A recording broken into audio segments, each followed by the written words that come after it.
Mick the Chick, thanks so much for the 14 months. So probably best off starting off with introducing yourself. Awesome. What do you do? Well, hello everyone. My name is Matt Lightfoot. I'm the lead producer here at Jaeger, working on the Cycle Frontier. I guess a bit of background from where I came from as well. I was one of the original creators of DayZ, alongside Dean Hall, if any of you remember that name, roughly 10 years ago. I worked at Bohemia Interactive on DayZ and Arma 3. Then I was at Star Citizen, working on, the largest space game ever imagined. Then I've worked at Playground Games, working on the new Fable game that's up and coming, before I came here. So my job day to day is focused on making sure that the team's really orientated on the greatest priorities and that we're focused on the greatest bang for buck for anyone that plays. Done some stuff then. Yeah. I was like mad into DayZ back in standalone. Sorry, in mod, and then when I went to standalone, I just couldn't stand it. So no pun intended. Yeah. It kind of lost that magic. Like, my favorite memories are still of the early mod days where it was always a little bit janky, and you had those real special, like, human like stories. I have played this season a fair bit. Looks like my settings are actually stayed the same, which is good. Awesome. I just got a new computer, so you know, it hasn't. Motion blur's back. I think I found your account, and I think I've added you as a friend as well. Cool. So friend would be O. And you are Matt. There you are. Yeah. Cool. I'll invite you. Does that mean you go to my servers? Yeah, it will be. It might be a little bit quiet at 5:30 in the morning on a Wednesday. Or is it Wednesday? Thursday. Might be like more better if we go to yours. 800 days of being Okay. Time for a new hobby. Brad Pitt. Let's have a look. So we can leave the party and then rejoin. Yeah, let's do that. Easy go. Okay. You invite me. Carl, thanks for the 59 months, dude. 1,800 days, just a little bit.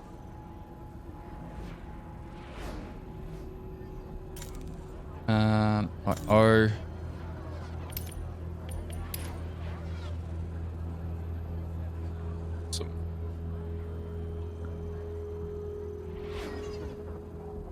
So, I'm under the impression there'll be drops for this. I just don't want anyone getting dicked around. Have I done it right? That is a good question. I'm not the man to ask there. I believe that's set up on all set up on our side, and then you enable it in the Twitch content creator dashboard. Yeah. But I haven't changed anything. I'm not in the Cycle Frontier category, even though I changed category. Give it 5 minutes and see if it works. They're on. Chat's saying they're on. Alright, they're happy then. Alright.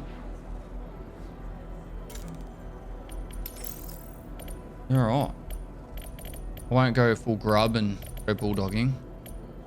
What are you going to use? So I was going to just go for a super basic advocate.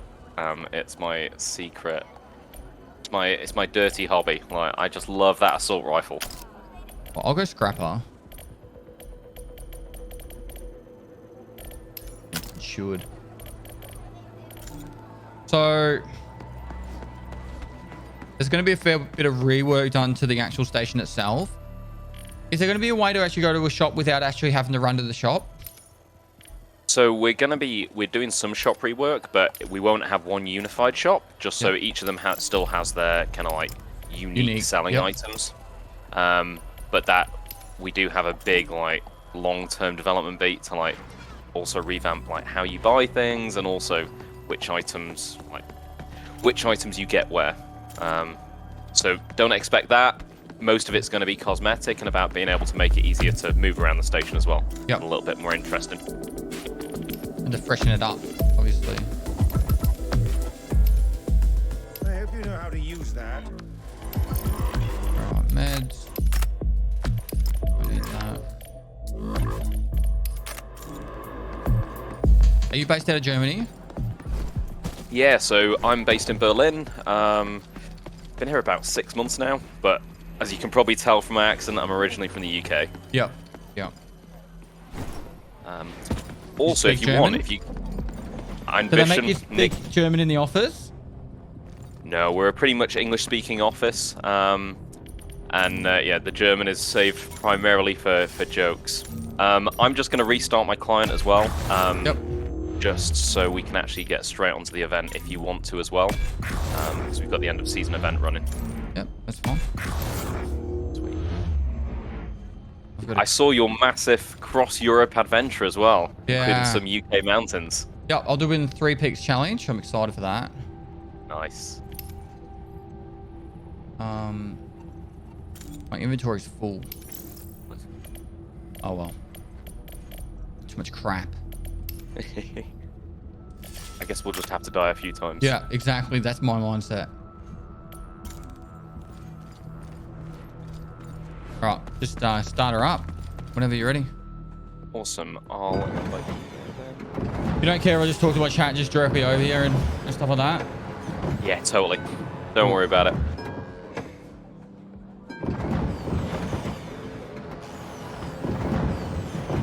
Drops working cool. With a very small player base, it should be easy to control hackers. So there's that. Well, I'm assuming you're expecting a larger surge of players once the season 3 kicks off, because most people in season 2 would have done nearly everything they wanted to do and then be like, it's kind of like all other games like that. Path of Exile, Tarkov, any game that has seasonals. Yeah, so we're expecting a real big bump with season 3, especially because it's going to be our biggest season launch yet, especially with like all the new features and also like a lot of the work that we put into things like anti-cheat and things like the Howler, like our new PvE enemy as well. So we're hoping to get a really sizable bump, and also with us moving to a non-wiping economy as well. Hopefully people also will stick around as well, as their time's a little bit more valued. Yeah. So how do you anticipate the non-wiping thing to work? I mean, I won't lie, it's going to be a real big challenge, because obviously initially everything's balanced. Where do you want to go to before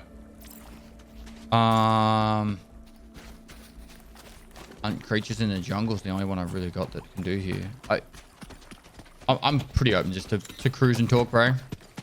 Sweet, we can head up to the jungle then slowly. So it's going to be a challenge because, you know, sure you must be able to move. Interrupt. What's the event going on right now? Should we just check that out? So we got, so that's on map 2 and map 3. So that's Storm Divers. So it basically adds new effects to the storm. The storms are more frequent, and you've got to go in and get items as well. So once we extract here, we can jump into map 2. Chat failed me and didn't tell me my armor was already destroyed, so I don't actually have an armor at the moment. They're always letting us down. Yep.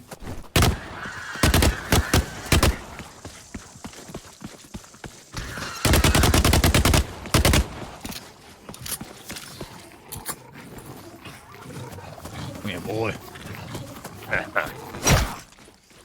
Yeah, so what was your question, sorry? Keeping the game fresh with the no what's. You'll do events.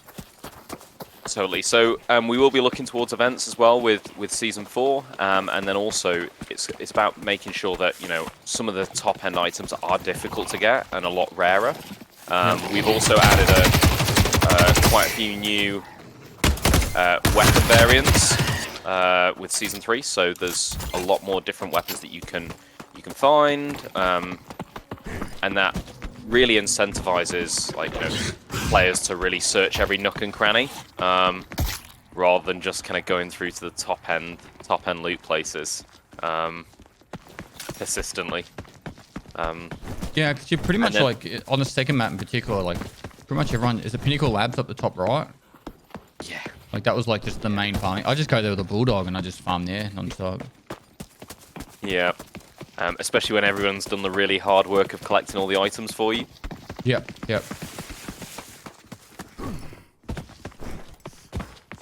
So can you explain dynamic looting? Yeah, so the well, when we say when you say dynamic looting, what we're actually going to be adding is greater variance with weapons in the maps. So there'll be some items that will be a lot more difficult to find, and that will mean that really it's adding more of an incentive to search and loot, rather than right now a lot of our loot is very, very rare if you find gun or armor, and most of it's kind of like the collectible items for missions or for crafting. Yep.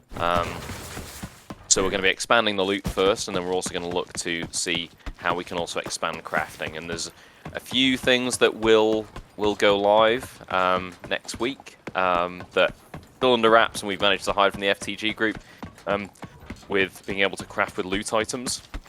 So it's really just making sure that people have stuff to do and reasons to actually properly search. Yep. Because at the moment, you know, you kind of know where the items stuff. are. Yeah. Yeah. And like the jungle is a prime example, right? Go and kill Jeffs, get all of their heads. I'm glad you guys changed Jeff though, because I used to like use the shadow gun, I think it was, and I had him on easy farm, and it was just like it wasn't. Like, this is like season 1, I think it was, and I could literally just run through that place just with that shadow gun and just like 2-shot every Jeff and. Yeah, so I mean, actually, like to explain a bit, kind of behind the curtain. If you want game development spoiled a little bit, as we're like looking towards release, we have like a final check-in date, and today was the final check-in date for season 3. So, you know. Ooh. Wait, I've just been waiting hunt, so controls the fucking crouch button. Nice. Go from Tarkov to hunt to this, and it's like all the buttons are different in each game. And one of the issues that we've been like trying to improve is also like how AI reacts to players, and also, you know, being able to add greater difficulty as well. So there'll be some improvements there with release, and also this is one of the areas that we've kind of already primed to look at in season 4, and like, you know, how do we want our AI to actually be a challenge to the player, while also not being a complete world ender. Yeah. I gotta kill 5 guys. Oh, where's the fucking football gone? Yeah. Sweet. Call this guy a football. I'll just knock him down then. Oh. I need to do a quick heal. Okay.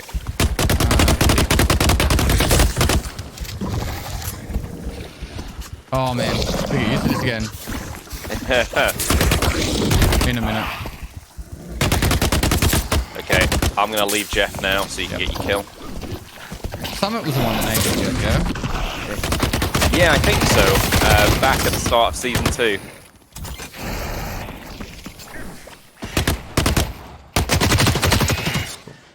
There you go. Awesome.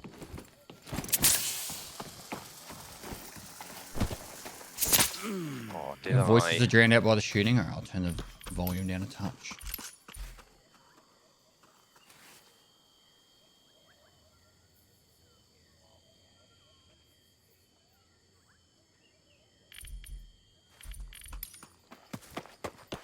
Oh. Used to do this weird grunt. It was kind of sexual. Oh. When you stood in that in the plant thing. Imagine if a plant did that to you in real life. Like, that would be a little bit disconcerting. Like, I feel better, but I also feel dirty.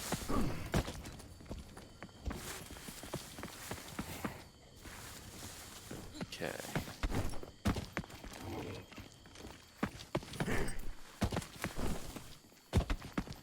Got a Jeff to the left and right, but we could always just push through to the crash ship. Yeah, we'll probably push up that way. Get the easier guys instead of wasting my ammo on this. I didn't bring that much ammo.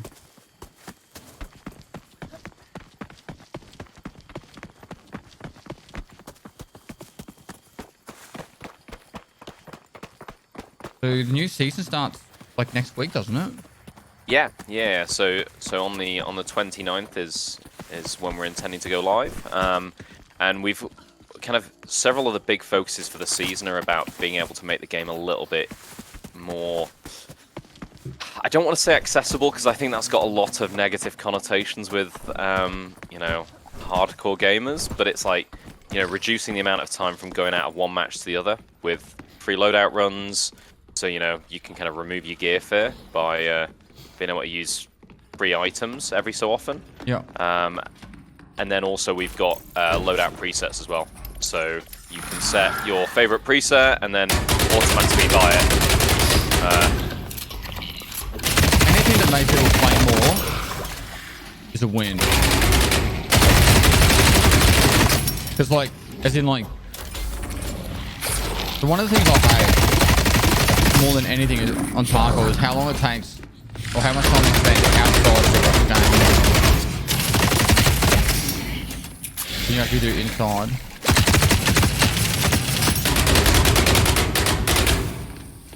Oh no! Oh no! You die. I got stuck. Yeah, I got stuck on the bloomin' spicy floor.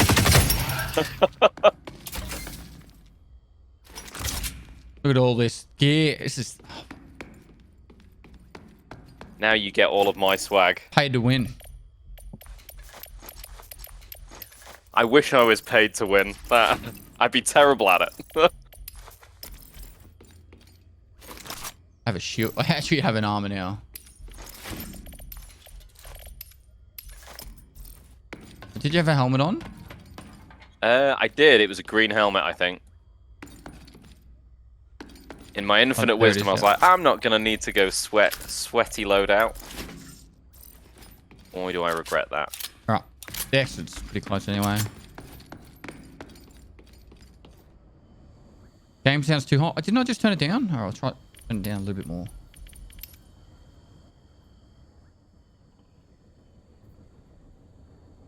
Alright, see if that's better.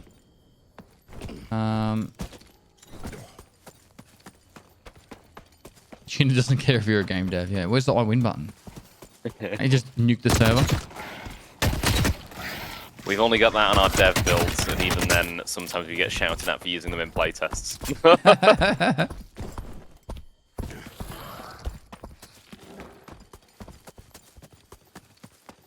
Yeah, so a lot of our season 3 goals are about tackling the issues that you'd pointed out, which was like, you know, reducing the amount of time that you're spending in the station, hanging around, or, you know, buying ammo, and also being able to kind of add more risk and reward into your decisions. So, yep. You know, like the Howler, big PvE flying monster, pretty dangerous, but also you can get, you know, pretty good rewards for killing it as well, if you're willing to take it on. The players coming.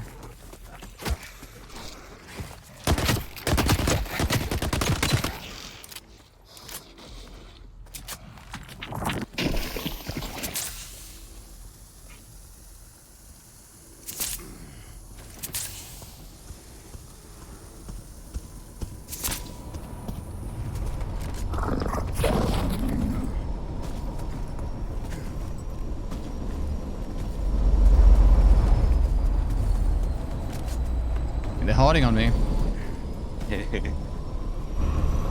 Wait.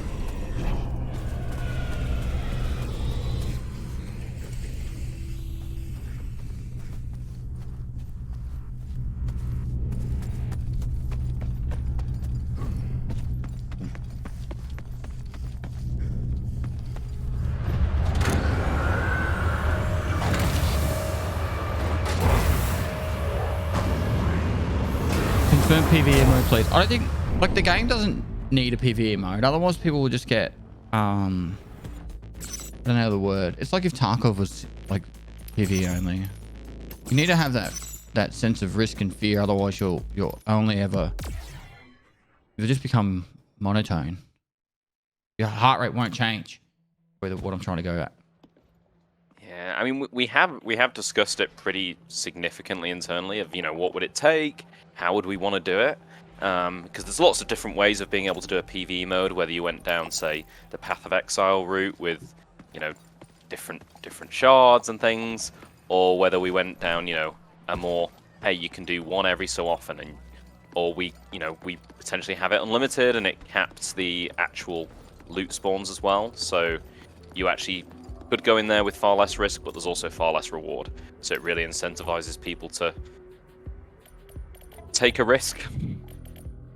There's no point in me keeping any of this stuff, is there? Like, because it's going to go in a couple of days, and Yeah, pretty much. Sell all of it. get rid of these.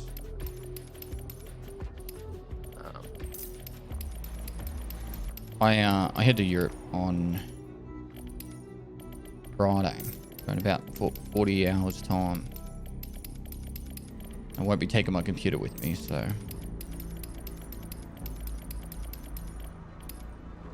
Prospector, we have new contracts just for you. is there going to be a way to res a down teammate?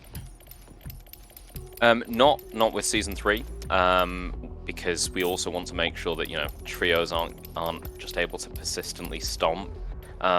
You've already got a know system in place that trios don't get put into lobbies as often with solos, right? Yeah, so on map 1 there's like a clear barrier, so like solos only with solos, duos with duos, trios with trios. But as you get to the later maps, that line blurs a lot more. So you can expect to see bleed between the groups as well and the buckets. But we are also doing some updates to like our matchmaking as well. So it's going to take into account gear as well in season 3. So hopefully we get less complaints of people being stomped by those in like full exo suits. Prospector. And actually, just before we go in, I'm going to equip all my fancy. I sold the focus crystals I needed to hand in the quest that needed to kill the jungles. We could just roam and kill players and that. I'll just I got the supply package that should give me a bit of gear. And it's a cycle wipe. It's like in 2 days time, isn't it? Or 3 days time? Like 26? 29th, sorry. So a 29th. week today. There you go. And then from that, what we'll be doing is we'll be moving to a non-wiping economy where we don't intend to wipe at all. Do you want that advocate back? No, it's all good. We can jump into the event if you want. Yep. I'm just gonna grab more. There we go. I'm just grabbing. I have a better armor. Do. Cool. I'm ready. Fabulous. So, let's go to Crescent Falls. Yeah, so they did fix cheaters. Do you want to elaborate what you did? Because it's probably better coming from you. Yeah, absolutely. So, I mean, hey, out of the games that I've worked on, like, no game that I've ever worked on has done more than Jaeger for the cycle for cheaters. Those of you that have played before will remember Season 1 where we had real big problems. And actually that led to us setting up a dedicated team, a dedicated anti-cheat team where their sole 9-to-5 job was focused on how can we reduce the amount of cheaters. It's not fair to say you'll ever completely eliminate it, but it's about reducing it. So we have internal detection methods where we look at, statistics, data, and we're able to identify risky behavior, and then we're able to take, decisions based on that. And also we have a dedicated community manager, Toast, who also investigates those. We have an in-game reporting system, so you can report other players. And if you report someone, or if you've ever been killed by a player, and we ban that person, you can get compensation for the items that you took into that round as well. So we're pretty transparent when it comes to, hey, you encountered a cheater, and we want to make sure that you don't lose out. Just while we start off, next to it you should see the ammo box with all your stuff in and a torch. Oh. That's a Storm Diver commission. Yeah, so that's one of the in-game items. There's also some missions alongside it as well, where we need to hunt lots of monsters and grab the commissions. and the commissions will be on monsters and in crates. So yeah, so we've got kind of the internal detection methods and, you know, our community efforts as well. You know, we're obviously also looking at if someone was to report every single person that kills them, yep, would that report eventually have less weight, or does it make no difference? Do you just believe that most people do the right thing? So it doesn't actually make a difference. You know, obviously with that we can see players that are reporting a large amount, but we haven't experienced an issue with, you know, people reporting every single person they come into contact with. And actually, here. Yeah, there was a flechette on the ground here with a silencer on.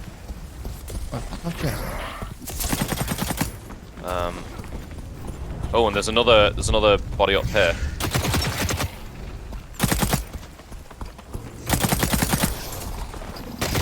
Oh no, I'm dead. I got hit by a lightning strike at the same time. I should go inside. Okay. I'll run straight to the evac now. But yeah, so what we see generally is that, you know, obviously most reports are kind of not focused on actual cheaters, because it's people's perception being, you know, slightly off, or from their perspective, it might not have always been clear. But when you can see, like, people that we've detected as cheaters, you can also see a higher than average reporter amount as well. So it's you know, it's not a completely trusted mechanism, but it's also gives us another piece of information to be able to make a kind of an informed decision. Yeah, it's not the entirety of the decision. It's just it helps add weight to a detection, or if the other mechanisms like flag them. Yeah, absolutely. And then on top of that, we also use a couple of middlewares. We implemented another one this morning that I can't speak about. And these are things like Pestily. And basically, what they can do is they can help also identify, you know, other programs that are running at the same time, or you know, known cheating tools that are being utilized to be able to cheat, and that gives us another method of being able to catch people. As I'm sure you're aware from Tarkov, right? No individual middleware is like, you know, just do this one thing and you know, it'll be solved. But it, you know, Pestily helps us a significant amount, as do our other middlewares. Yeah, one of the in being things able to detect. I've always tried to emphasize is, like, at the end of the day, I'm just a gamer, and I don't know a lot of this stuff past, like, what everyone else knows. So I don't assume that, like people go, oh, you know, why isn't Pestily doing more or anything like that? And I'm just sitting there like, I don't know. Like, how am I meant to know what's going on? Like, how do I know what all the systems are in place? And maybe they are doing a great job, and it just even the fact if it takes like 7 days for someone to get banned, 7 days in a game where when you die, you lose everything. And that works with the cycle as well. If 7 days takes the person to get banned, that's like, and there's a lot of them, that's a lot of punishment for a lot of people. Yeah, absolutely. And like, you know, we have a really good relationship with Pestily. So, you know, when we spot something, we're able to tip off Bastion and his team. Yep. And oh, I just got killed, so I'll be back in the station in a moment. I think I'm this ready to time go, by a so. player though. Sweet. Oh, we got this time. Well, see, that's the thing. It's sorry. I think that's where you guys did a really good job with the actual compensation packages, because then even if you do die to a cheater, like, you've got a pretty good, like, there's a pretty good chance you're going to get something back. And if you never do, then either they weren't cheating or you're doing a shit job. Like, it's, and then you can actually argue. It's like, well, I've got videos of me dying to all these cheaters, and I never got my shit back, you know? So they're obviously failing at their job, but obviously you guys believe you're doing a good job, and obviously there's evidence of it when people get their stuff back. You don't get your full we want to back. make You get a compensation package, don't you? Like, it's like your gear that you've spawned in with, So it's actually, yeah, so it's the kit that you dropped into the map with in the game that you died. So that could be, you know, if we were to drop in the last one, it would have been my my flechette and my armor. Yep. But any items that I pick up in that round, You don't get back. wouldn't, yeah. There'd be a risk of duping with that. Yep, there is. And that is also something that we are actively aware of and actively tackle. But I can't go into how, because then that will mean that people get smarter at evasion. So when I first interviewed you guys about the new anti-cheat system and asked all the questions, that was one of the things I'm like, surely this is exploitable by like for duping, but yeah. You know, and that's also one of those points where it's like, well, actually, which is the bigger issue? Is it that we have, you know, a small amount of people trying to dupe, or is it that actually we're not compensating people being hit by cheaters? And at the time, we had a big problem with cheaters, and we wanted to make sure that people weren't losing out. And now we've been able to bring down the numbers significantly. We're pretty comfortable now with like our approach to it, and we'll just continue to build on it in the background, you know, with other tools like we brought in today, and we'll just constantly evolve these so it's more difficult for people to be able to create cheats as well. So this new event thing, you spawn in, you can just grab a loadout in here. Yeah, so the idea is I made a bad choice bringing a bulldog in that cannot take a torch. So yeah, the idea is you drop in, and there's the rewards for being able to kill enemies during the storm, kill monsters, get the commissions, and it also gives, you know, people coming in late in the season the opportunity to get the top end gear and the really good swag. So that flechette that was on the ground, was that like just laying on the ground, or was that a dead player that we found? There was 2 dead players when we dropped in last time. One had a flechette, the other one I couldn't see his gear. But I can hear gunfire over to the southwest. You got better hearing than me. I got the game volume down a bit actually.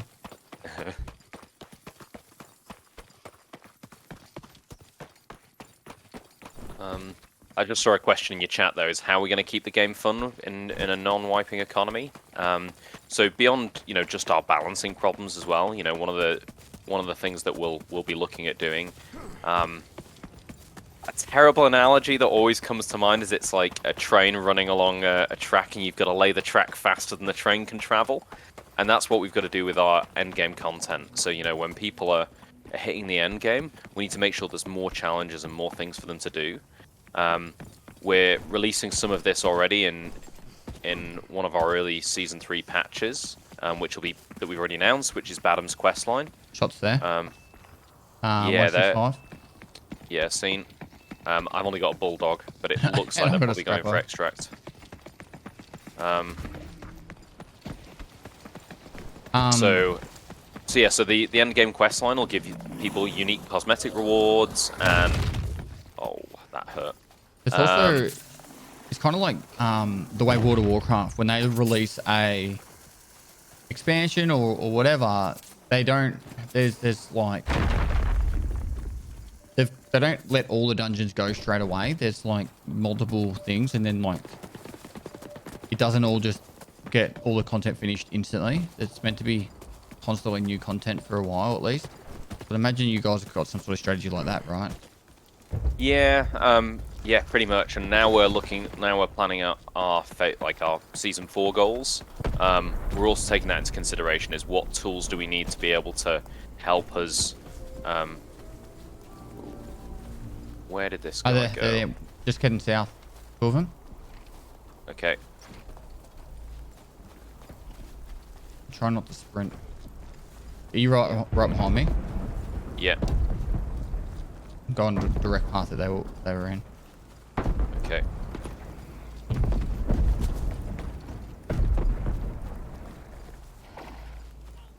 Yeah, they've aggroed Jeff ahead of you.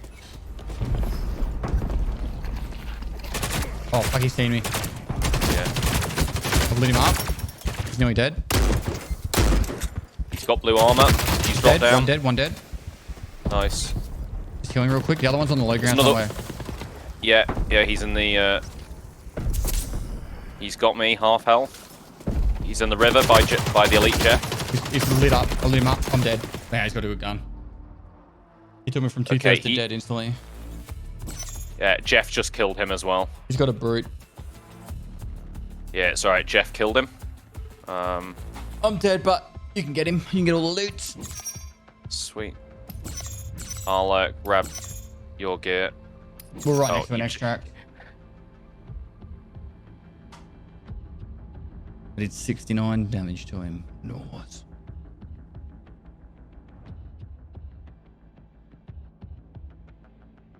Great example. Caught on stream. What do you mean? Actually, no, I did 77. I took 69. I didn't have enough health. I should have healed up to full. But I was worried that you were going to get lit up by him. It's alright, I've got a load of stuff, and I'll go back to the fallen tree extract. Yeah, we're right next to it.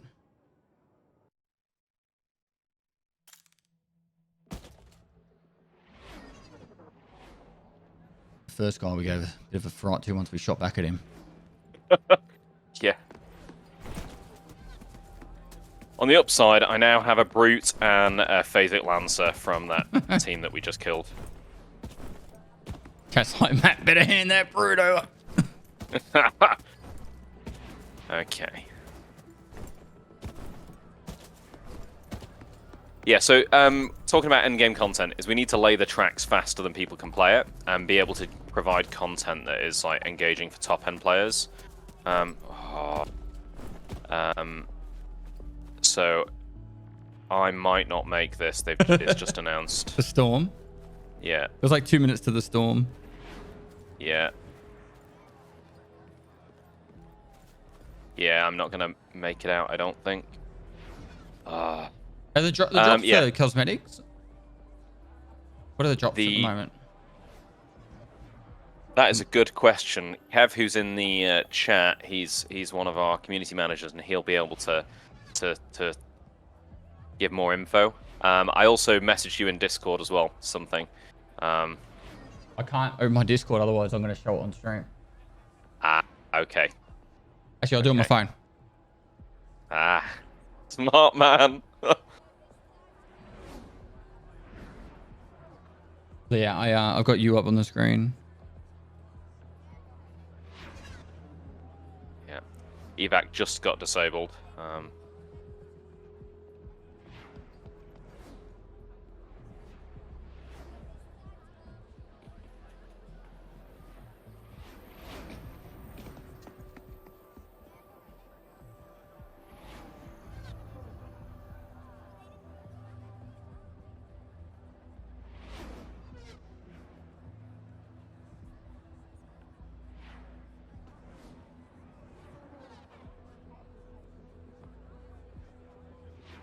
Yeah, awesome.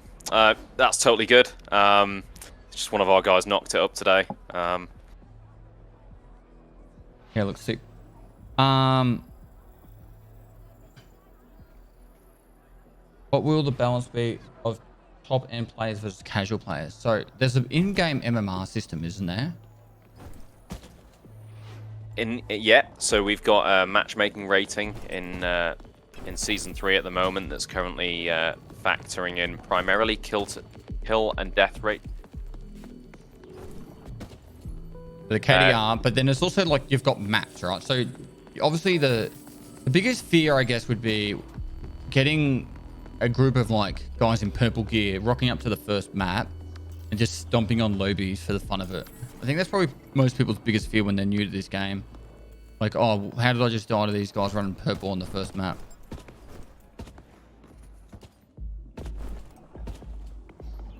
When they're just learning the game. Yeah. Okay, I'm back at the station now. Yeah, so at the moment, that's the biggest challenge and biggest complaint that we see is people getting stomped by those in the top end gear, which is why we've looked to flex it with being able to take the gear that you have into account as well, so that we've got kind of different buckets, because each map has a slightly different matchmaking rating and how it judges you. which is where we've got on map 1, we've got the different buckets for solos, duos, and trios, as well as KD.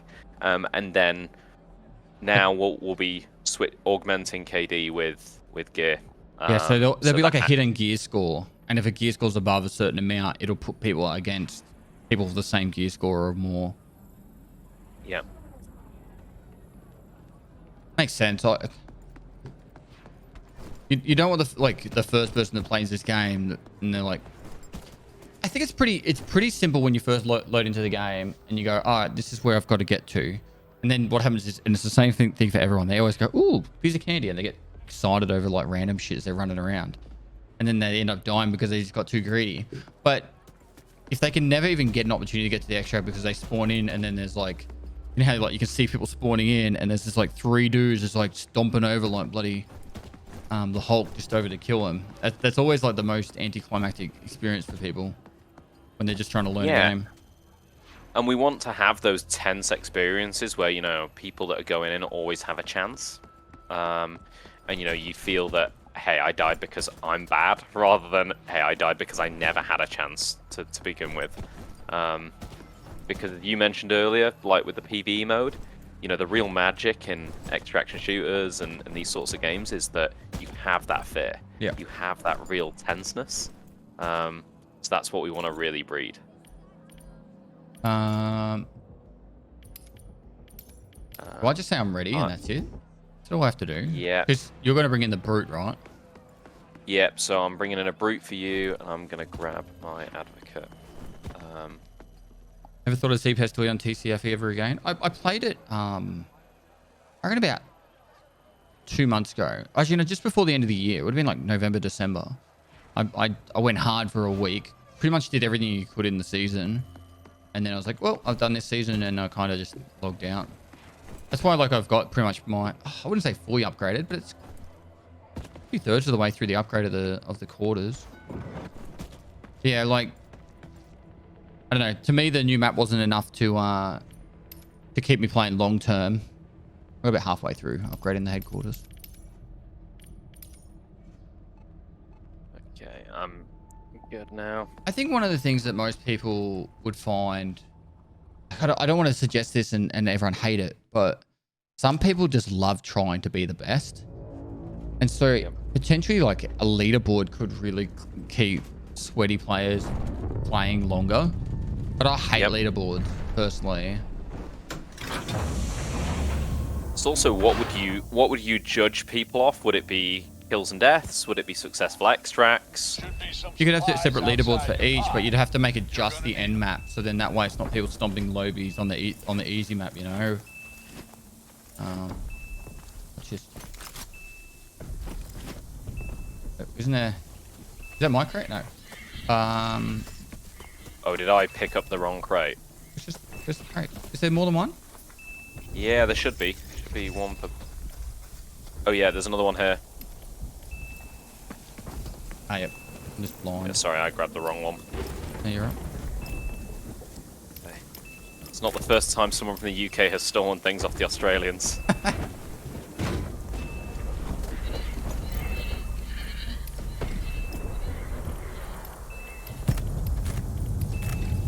Alright, I should have brought meds in, I'm an idiot. I can drop you, I've got 11 grey. Oh, someone's dropping in with a drill though. It's cool, never seen that before. Do you want to... full water, isn't it? Player. Yes. I've lit him up. You good? Yeah. There's 2 of them. There's one right by the fence as well. Are you dead? Yeah. The guy by the fence just got me. I was trying to get the other guy. They're in full purple. Yeah.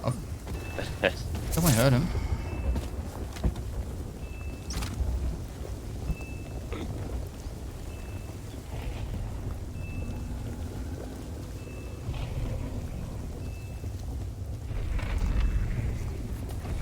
Used my 1 med. Thankfully, you gave me a lot of ammo.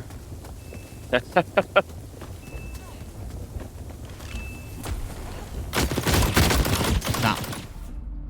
There's no chance.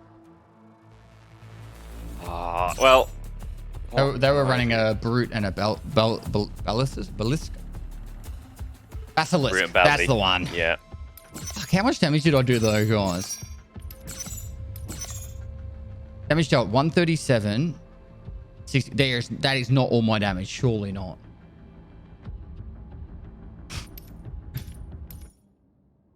Getting stomped by end gear players. Yeah, so Speak of the devils. that's pretty much what I was saying though. Like, you'd have to have the leaderboard be something along the lines of like, it'd be only the end map, and you would have it in kind of like Dark and Darker's done. I don't know how much being clipped for in that game, but they did a really good job of the leaderboard. It's like I said, I'm not the biggest fan of leaderboards, but it's it works for the people that want to play it and do it. Yeah, and we are talking about it. I can't go into like our season 4 planning. I do get overly excited because when we're looking at the next season and the next features we're going to develop, we're looking at, okay, with the non-wiping economy, what are the things that we need to do to be able to make this successful, and also make sure that players keep coming back, and that we're solving for the things that people are going to want in 3 or 4 months. Well, here's an idea, and I won't take commission. You could make some sort of like arena, and people could fight each other in the arena. Like, I'm not saying called arena because that's something that's coming out in another game, but like you could have a really small map, and that could be the map purely on PvP. Make it a very small map, and it's only duos and trios to spawn in there or something, or only solos even. That would actually be really fucking sick, because a lot of people really do enjoy PvP. So here's this is not to confirm anything that we're working on, but obviously, like one of the beautiful things about the games industry is mostly people are here because they actually want to make cool stuff, and they want to make things that they can play. So you regularly get game developers working on kind of like cool ideas that they had that we aren't pushing towards in their own time. And every so often we'll have a discussion about something in the office, and then someone will be like, oh yeah, I did this 3 months ago in my evenings, and someone did share screenshots from a battle royale, like a deathmatch area that they made out of containers. That was quite cool. This game did come originally from a battle royale. Like, it was originally a battle royale, right? Yeah. I never got to play that one.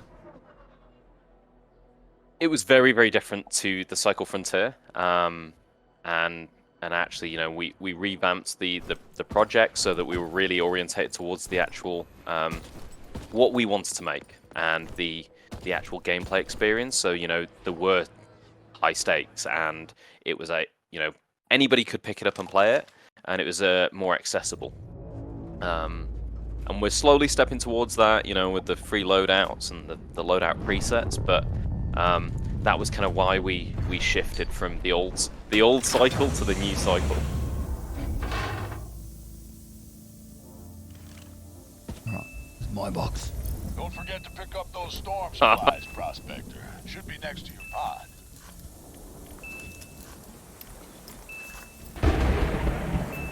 Alright, I've got the Phasic Lancer. Okay. Jeez, they came in hot last time. And the time before, we spawned in right next to people as well. Yeah, so there is actually a minimum distance that it'll spawn us in, and that's... but people can rush you and be on you very, very quickly. Yeah. Do you want to go to Pinnacle Labs, and we can be... Sure, let's do it. Let's be those people. So the storm comes all the time now, does it? Yeah. Yeah, just for this end of season event.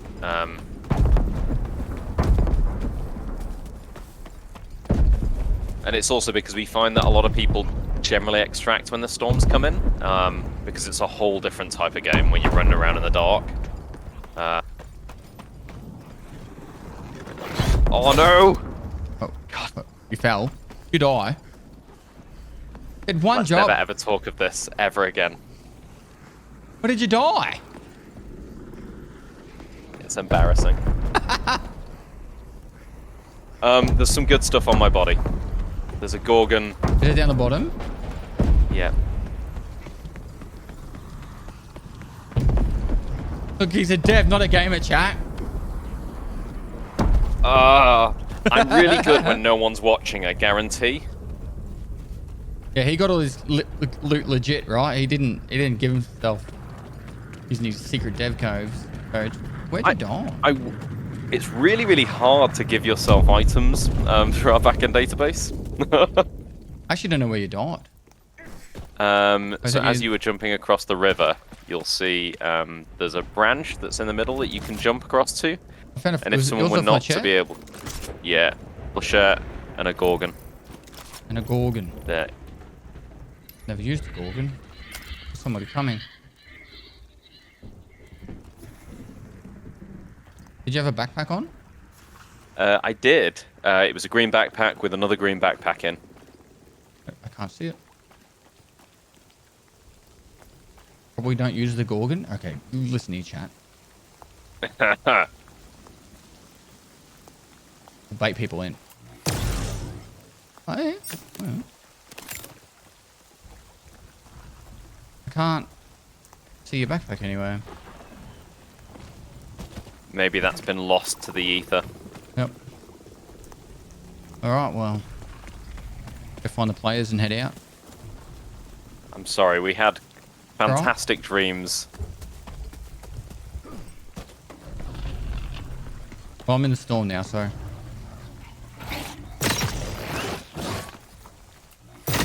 But do you have to aim this thing? Yeah, it's got to charge up. I'm gonna die because I don't know how to go up the hill. I'm useless.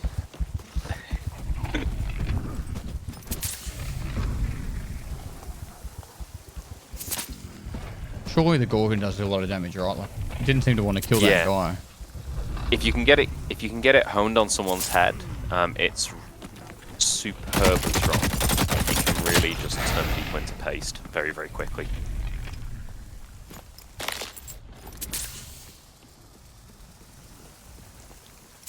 But it's altered media fragments is the actual event, I'm guessing. Yeah. So they're one of the things that you need to collect for the missions as well.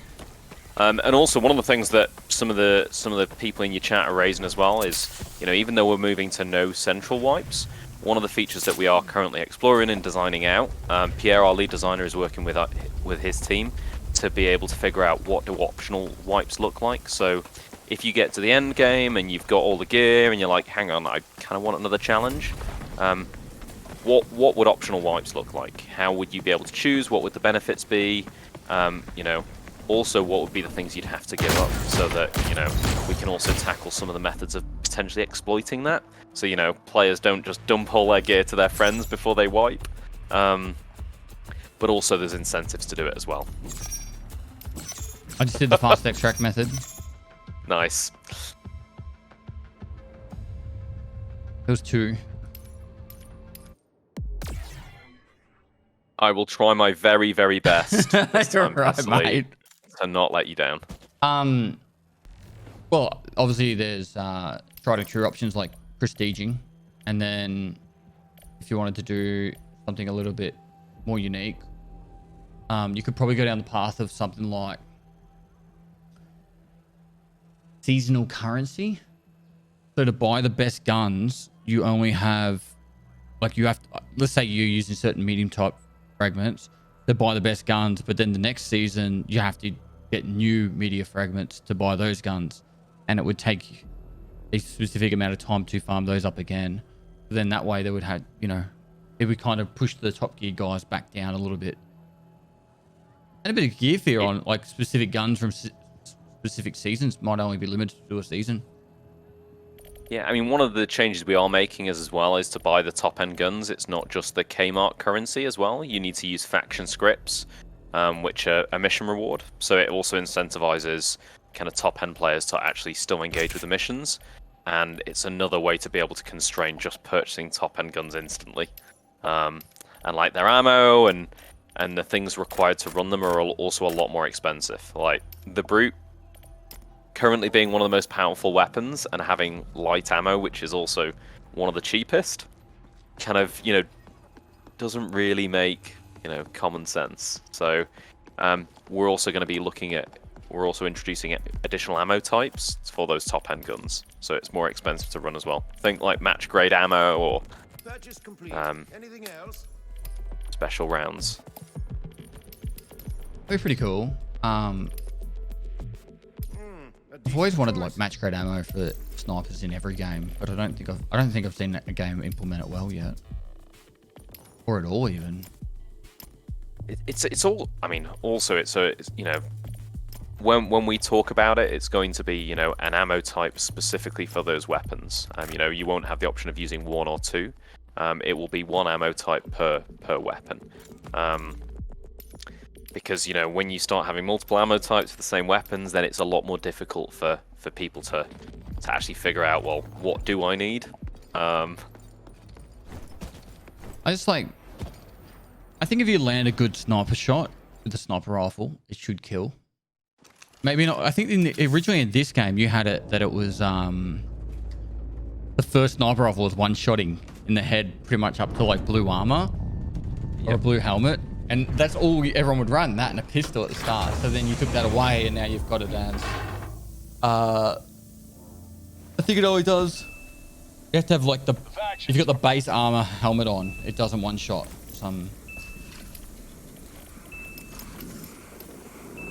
Yeah, and that was. I mean, I remember when that was the meta as well. And I've seen even in this season people running around with the grey sniper rifles, and if there's two of you, you can quite easily take people down because it's 50 HP per body shot. True. We only have heads here. All right, this is big dubs. I'm amazed how quickly we're running into plays every time though. Yeah, I mean. Well, what time is it? You're in Germany, so it's what? So it's 9 PM. Oh, it's peak hour.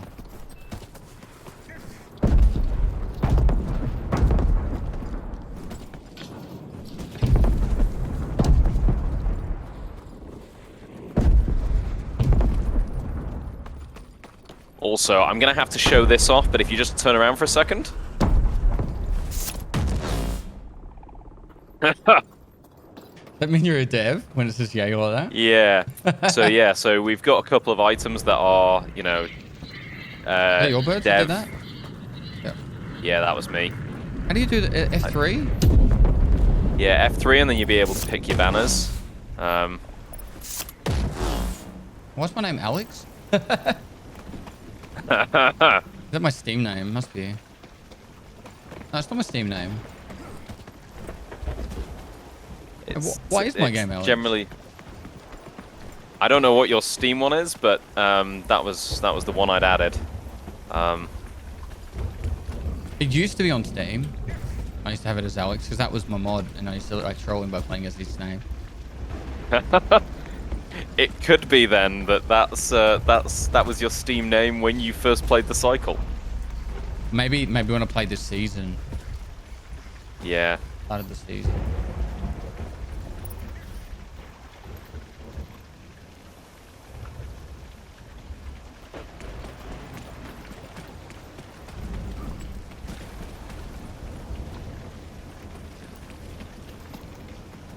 How many hours have you played this game for?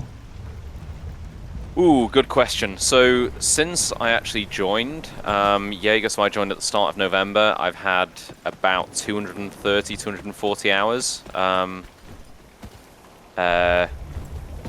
that's all totally Season 2. Because I was playing a lot in my spare time, and also now I'm one of those players that's like, well, the season is going to wipe, so I'm going to wait till Season 3, and then when Season 3 launches, I'll go back in heavy. But if you also count pre-Season 3, I guess it's probably upper 200s in total. About the same as me, really. I go hard for like a week. Like really hard. I don't actually know where we're heading. So where are we meant to be? What are we meant to be doing at the moment with this event? So we've got to collect. We've got to kill heavy striders. Heavy strider flesh is what I need, and then I also need the commissions. Did you grab the mission for it? No, probably not. Okay. So what we can do is we can slowly make our way up to Pinnacle Lab again, and you know, try and fulfill our dream. And then we can grab you the mission when we successfully extract this time. Honestly, though, is there a dev who plays religiously to find issues organically? I think majority of devs would actually play their games, but it matters like how much time you got spare. Depends on the role of the dev as well. Like, you're not going to see like a guy who's doing animations or some shit playing the game non-stop because he's too busy making animations, right? Ooh, one up ahead. I'm hit. Sorry, I'm scary. What's the void button again? You leave? Heading out. Let's play friendly. Who's there? You can leave, it's okay. Okay, they've told us that we can leave. Was he geared? I don't know. I didn't get a shot off before You can run. he completed. Shooting Jeff now, I think. Okay, I don't know where you are. I'm just ahead of you. Just got to flick Where shit. You near the birds? What's the default void button? Hey mate, how you going? Hey, it's T for me. Yeah, Can they're you hear hunting me? Jeff. Yeah, I hear you.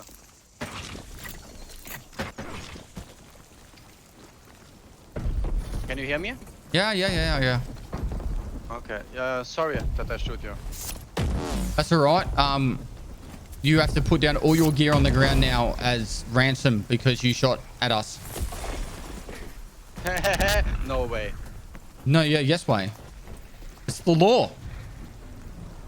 You gonna break the law? Which law? The law. There's only one law. I don't know what you mean. See this guy over here? He's the best player in all of Fortuna. Okay. Yeah, you run. You run scared. Ooh. You missed.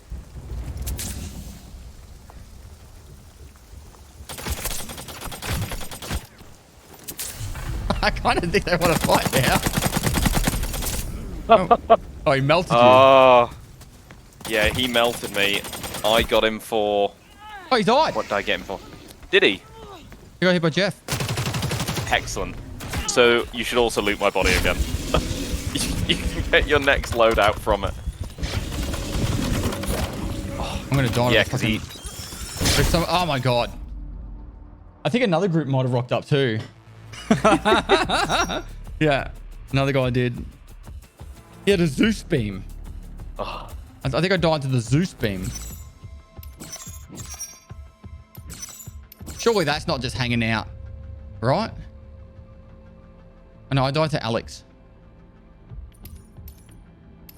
Dude, it's spicy. His name was also Alex. Yep. Malasak 53. Thanks for 4 months, bro. All right.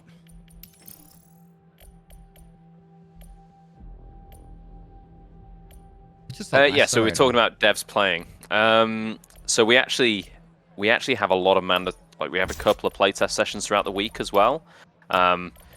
One of them is mandatory, so we get everybody to play on like we call it main. Wait, let me get onto the camera. Main, which is like the current development build, and we do that every week at the same time so that everyone knows where the work's up to and everyone can see how's it all coming together. Then we have a couple that are on like external playtests, so that will be either on our focus test group server or our public test group or even on live, and it's to encourage people to kind of see, you know, what are the issues that players are experiencing and getting people to play together, see their working game, and also see how how normal players play through a map rather than, you know, us playing through as developers, because we've got a different play style. You know, it's mostly, as I'm sure you've already guessed, it's mostly focused around falling off things and dying to accidents. Have Underpriced, I assure you. what was I gonna say? A decent choice. Is there an ability for you to actually actively watch someone play that's in the game? Like if you're like, oh, this guy might be a cheater, can you actually just like, as they're playing, just go and watch them? I'm not saying, I don't really care about them being a cheater. I'm using this more as like, hey, if you could see somebody who's like amazing at the game, you could be like, okay, how are they actually getting a 70 kill death ratio, or how are they getting so much money or whatever? That's actually a really good question, and I don't know the answer to it. I mean, I know that, for example, we can place ourselves in servers, and we also have the ability to be able to see what servers people are playing on. But that's not really an area that I particularly have delved into personally. Yeah, that's all Toast and our anti-cheat team. And actually, it would help if I was. my dad's name's Toast.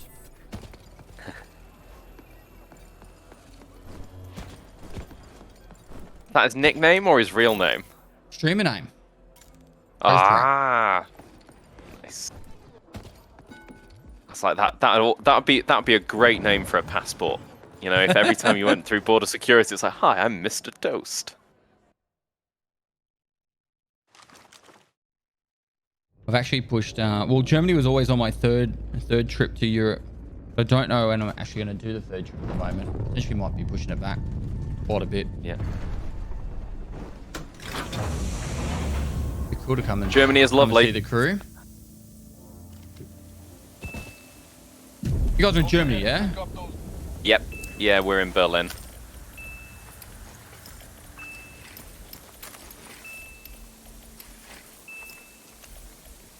I've got a medium converter if you want it. I currently have. Yep, I'll take it.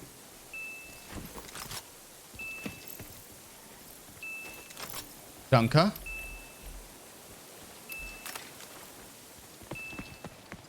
Sprechen Sie Deutsche? Wie geht es Ihnen? Ja, ein bisschen, meine Freundin. Das ist mein Hamburger. Ooh, I've got night vision. That's not German. All right, Pinnacle Labs. This is the one. Right. Yeah. Take 3. That's every German thing I know. Wunderbar. He hit me. Oh, yeah, there's a guy just up here on the left-hand I side. see him. You hiding? Yep. Hit him. Grenade in him. Grenada. He's just pushed through the fence.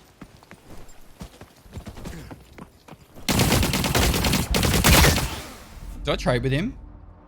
Oh, I'm dead, by the way. Did you? Okay.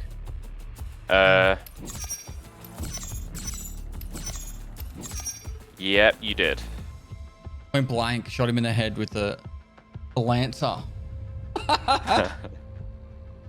Okay. Yeah, there is a lot of people playing really aggressively today. Dude, this is the like sweatiest I've seen it ever. We landed, and that guy was like, "I'm on him."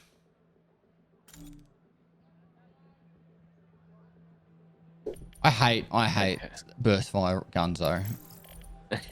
I'd rather use the scrapper in that situation. All right, where do I get the quest from for this event? Any of the factions. Yes? Storm Rider? No. Oh, there it is. Yeah. Lightning in a bottle. The rewards for that should be worth your while. Very well. Try not to break Okay. that. Oh wow, you've got a pretty tripped out Lancer here. Not to break that. Yeah, it was. Past tense. Now on the ground. Sorry, I've got it. A decent And choice. I'm nearly at extract now. I hope you know how to use that. Should buy some extra armors, so I'm not constantly running back to get more. That was underpriced, I assure It's insane how much we're running into, Underpriced, I guys. assure you. Purchase complete. Anything else? Yeah, I'm gonna have to blame you. Normally I'm not dying this much. Yeah, all my fault. Sorry, Pestily. Yeah. Coming from the person who walked off a ledge and died falling. These rewards are only for the best prospectors. Okay, I've got an extract Going now. for another drop?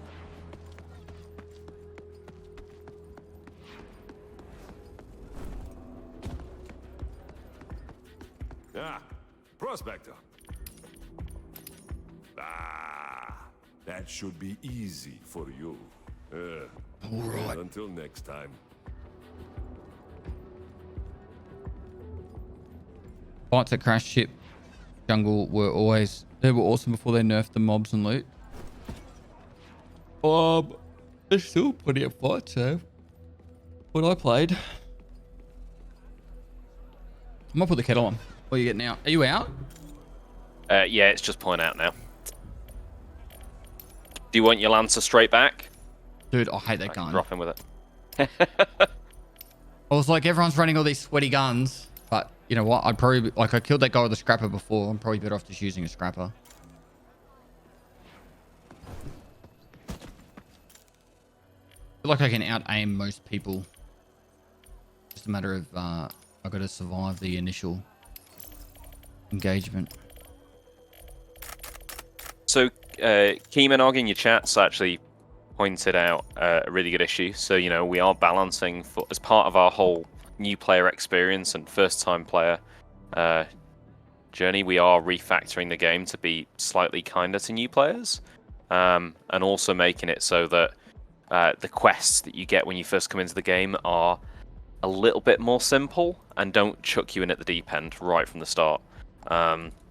So that new players stick with us and that they actually can see the fun. And they can also go hunting people as well. The first half a dozen quests, in all seriousness, should be along the lines of like, kill 5 mobs. Because then it doesn't matter where you do it. If it's like, pick up 3 smart mesh and there's only like 2 spots to grab it, then you got, at the start, everyone running to these same locations. And it's just, yeah, it's alright to have those ones, but let's go put the kettle on. I'll put the load in there.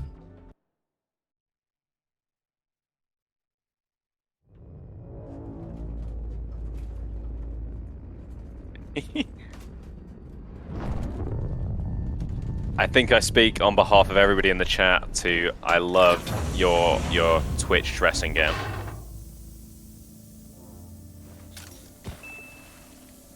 Should be some supplies outside your pod. You're gonna need them.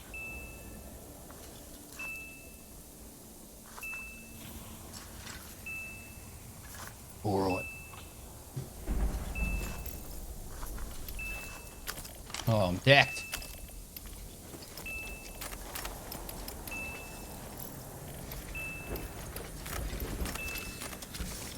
I have pistol SMG blue muzzle thing. They got a blue armor over here. You didn't want it. No, I've already got blue armor. Time I'll click on this. Wait, squad mate insured this item. Mine now. Alright, this is the one that we get. The pinnacle. Okay. I'll follow you this time, because turns out me leading the way is not working out for us.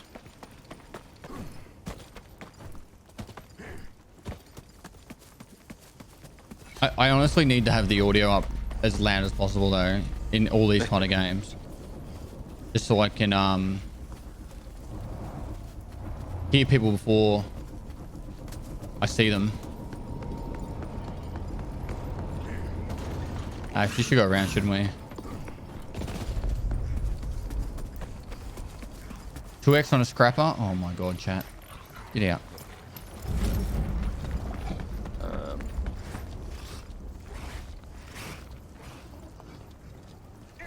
Where are you?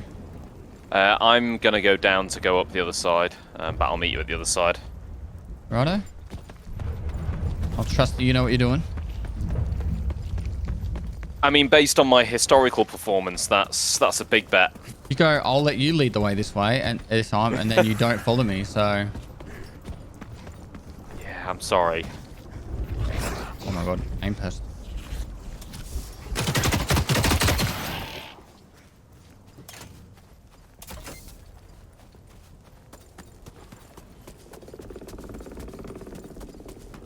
To hear correctly that they had a cheater issue with this game as well. They had, as in past tense, have done probably the best out of any game I've seen in solving cheating issues, particularly in first-person online PvP games. Where are you at the moment? I'm just coming up behind you now. Yep. And it's all about focus. You know, we orientated the team towards that problem. We had engineers and other developers working on it, and we, you know, built relationships with our partners as well to make sure that, you know, it wasn't just one solution to fix it all. It was, we had, you know, multiple layers.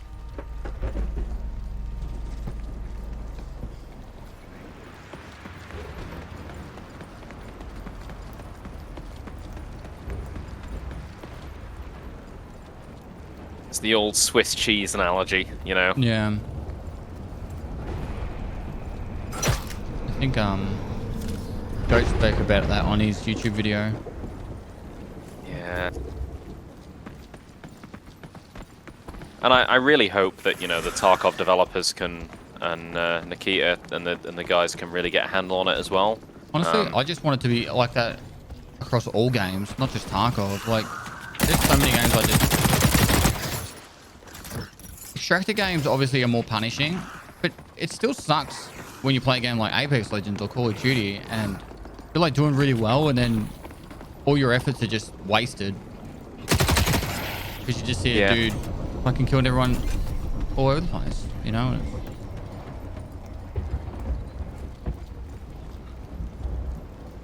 Yeah, but it is, you know, anti-cheat is one of the hardest things to be able to actually really push forwards as well, because it's... Why are you so far ahead of me? Am I just not paying attention? I don't know. I feel like I'm running really slow. Yeah, to be fair, I am switching to my knife and sprinting. Yeah. Ask him about the sprint speed glitching out. You know about that? So yeah, we know about that. I would have to go into Jira to see, just to confirm that we have fixed it, but we are aware that when you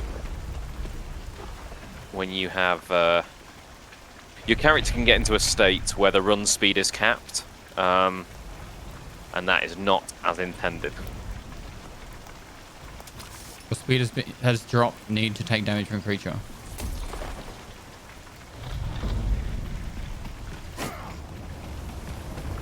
It might be better now. Okay.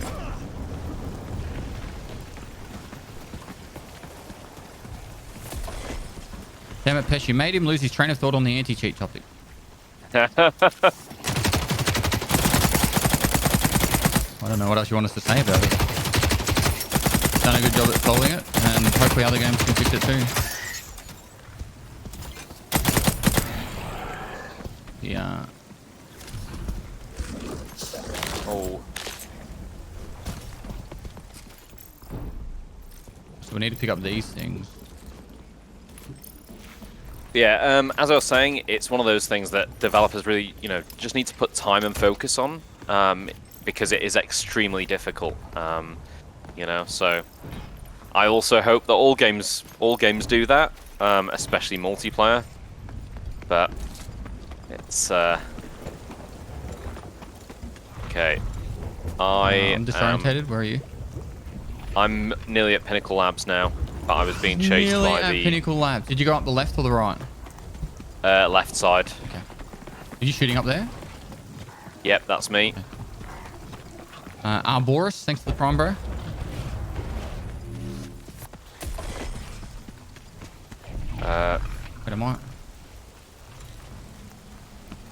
think I've gone the wrong way.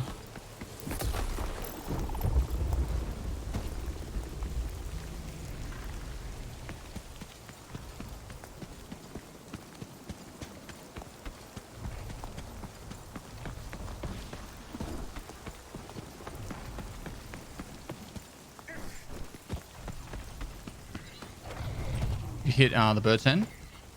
Oh no, it's the storm does that, doesn't it?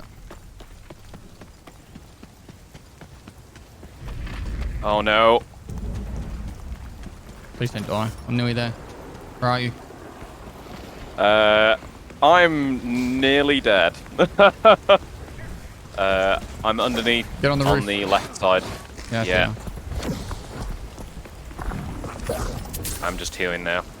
I always go to the roof when I'm in trouble here. I suppose the storm's there, hey?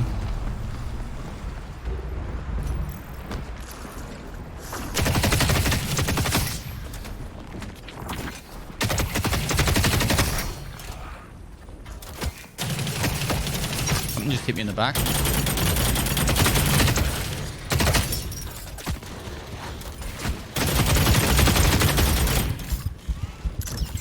Whoa. You're up? Yeah, it's just there's a lot of AI. Never worried. Cool, calm, and collected. Another guy coming up. Healing.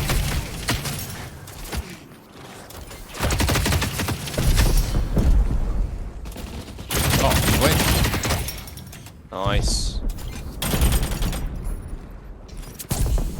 Wow. This is where the other players come.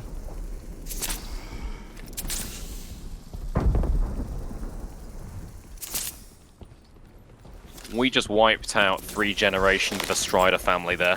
Yep. Never worried.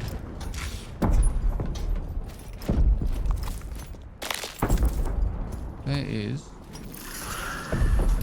the meds. I've got a load of meds as well if you need it. I got 14. I'm just already here. Might as well check for it, you know.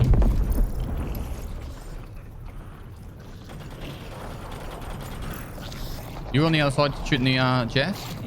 Yeah, that's me.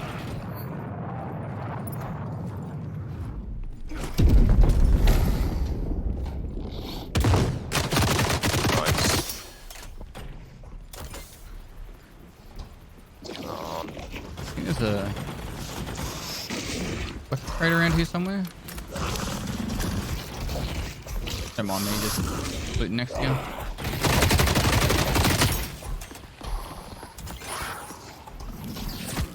Fuck off, you doing that?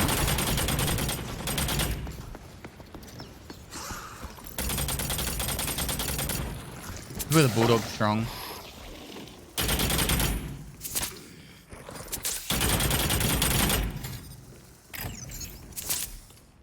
For the people that got here a little bit later, what's your role again? Absolutely. So my name's Matt Lightfoot. I'm the lead producer here, working on the Cycle Frontier at Jaeger. Ooh. If you've got questions, just chuck them in chat. We'll try our best to answer them.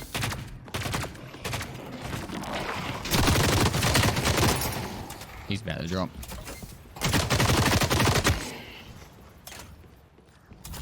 Never worried. I guess I can also describe a bit about what a producer actually is / does, because it also kind of depends on the developer as well as to what production means and their role in this in development. So there's kind of 2 main parts of the job. One is like the development scheduling side, is making sure that we get the right things made at the right time, and that we don't just have endless development. So it's more like a project manager in that sense. But then also part of it, and especially here at Jaeger, is we also look at the product, and it's looking at all of the parts of the project and not just development, but also making sure that are we doing things in the smartest way? Are we listening to players? What do our processes look like? And how can we make sure that we're improving the product for people who actually want to play it and the players, so that you're not just looking at, are we making this quick enough, and are our estimates right? but also are we focused on the right things, and are those right things the most valuable to the players and to the community?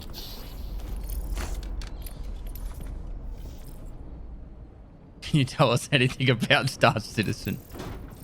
So it's been a very long time since I worked on Star Citizen. I mostly focused on kind of the core flight experience and demos. But yeah, it's honestly, any information that I have now is like 3-4 years out of date. Still friends with a lot of the team there. And I met up with some of them when I was in Frankfurt last week. Is the game ever going to finish? So honestly, well, it's my personal opinion, no, but I don't think that's a bad thing because, you know, like anything, right, is when we look at games as a service, we want to always be seeing these games develop. And, you know, if you look at the cycle, we're also, you know, a game as a service. And are we ever going to be finished developing? Like, truthfully, I hope not. I hope we're able to improve it forever. And that, you know, we're able to continue to make one step better every season.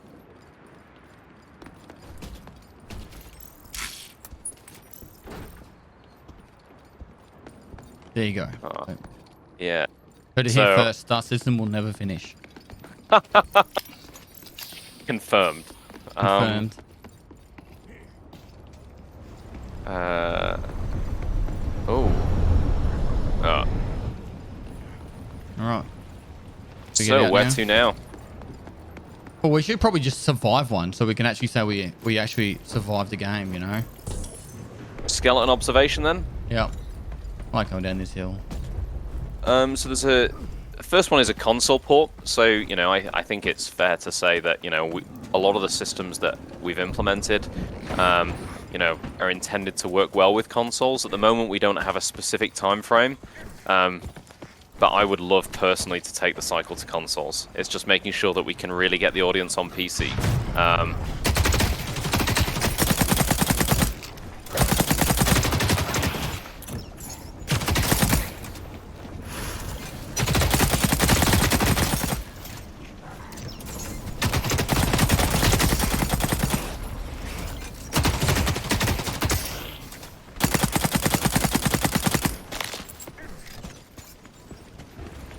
Someone also said, what does it take to be hired as a 3D artist at Jaeger? So I've not actually been involved in interviewing any 3D artists yet here, so I can only speak generally around the games industry in general. But normally, you know, we're looking for people that have experience of being able to model in 3D software, like Max or Maya, and also be able to kind of have an understanding of making models for a game. So, you know, that's taking into consideration things like the poly count and also performance and being able to get them working in an engine.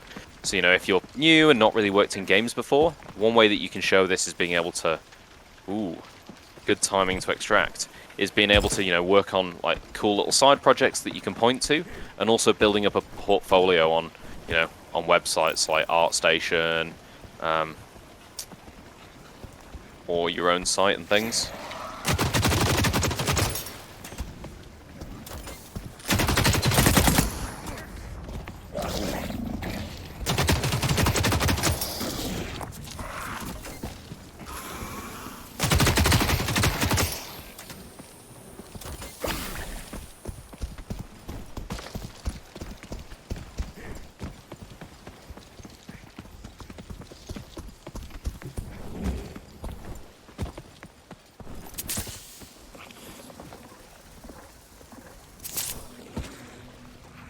So, purple armor in that only increases, reduces your damage. So after blue, for PvP it makes no difference. Is that correct? It used to be that way at least.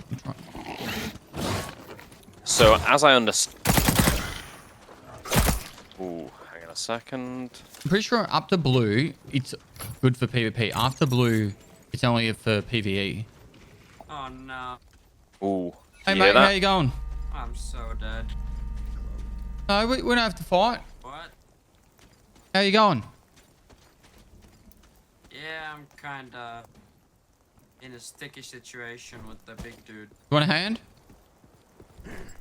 What? Do you want help? Nah, he went away. You want some stems? Nah, I got some. What's your name? What? What is your name? Oh, Riku. Hello, Riku. Nice to meet you.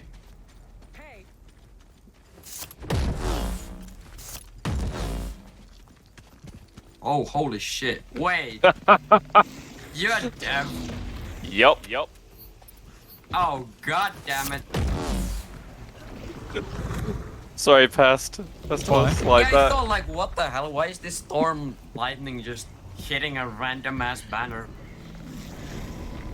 I also called in the extract as well, just before the storm stopped it. That's sick.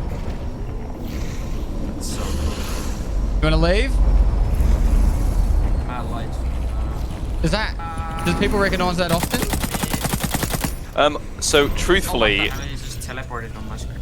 I only found out today that, was it today or was it yesterday? I only found out this week that we were able to hand... Ooh! Was that player shooting you? Yeah, he just killed me in the extraction. I'm lighting him up. Good. Kill him and everybody associated with him. Oh, to the extract! Get on the ship!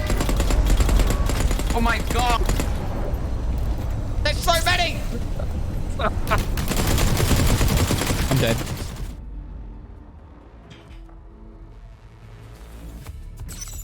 Oh my god. We were so close. Was it the guy we were being nice to? No, there was a duo that rocked up. Ah. We tried. I might have shot the guy that we were being nice to, though. That was a Riku, I think. Yeah. I hit Zach. I think you killed Zach, or someone. The other guy killed Zach, and then, yeah. And Drawn Beast killed me. Someone. I lit up the nice guy. He fucking deserved it, alright. Proud of it. Good. So yeah, the muesli. Yeah, we have mostly solved our cheater problem. It's a lot smaller than it used to be, and we're keeping on top of it. And the update that people saw today also introduced another middleware to be able to continue to combat the problem and make sure that we're trying to keep, you know, not just one, but hopefully 2 or 3 steps ahead of ne'er-do-wells and people up to shenanigans. Or if I was to translate that into Australian, it would be techno-bogans. Nathandrels? Is that what you said? Bogans. No, but initially. Ne'er-do-wells. What is that? Like, how would you even... How would I...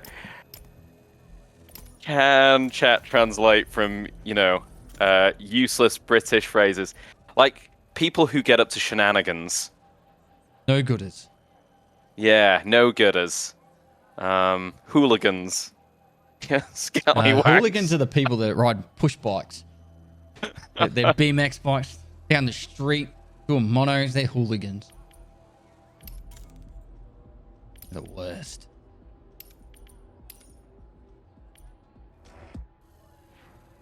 Yay. Never do well. Because they never do well, hey? Never wells. Let me... Sorry, I'm just grabbing...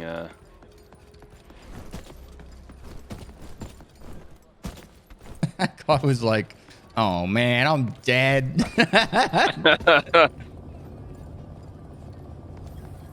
I was like, do I defend your honor or do I get the ship out? And I'm like, I'll defend the honor. And then I got lit up and I was like, get in the ship, get in the ship. And the door shuttled me.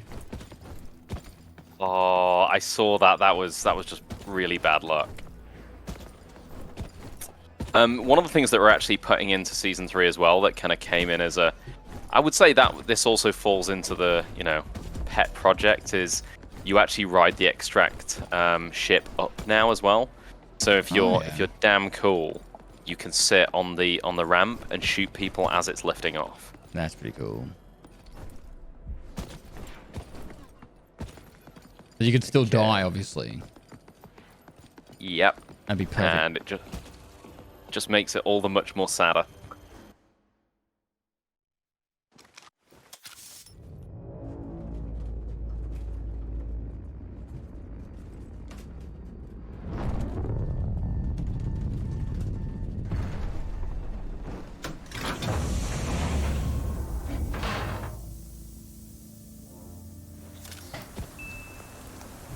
Don't forget to pick up those storm supplies, Prospector. Should be next to your pod. Mine's not bad. Mine is... It'll do. What'd you get, eh? Steal the meds and let's go. I got my night vision. A night vision. Yeah. So if you press N, you'll be able to see if you got it as well. Oh, yeah. Oh, Storm Diver NV helmet.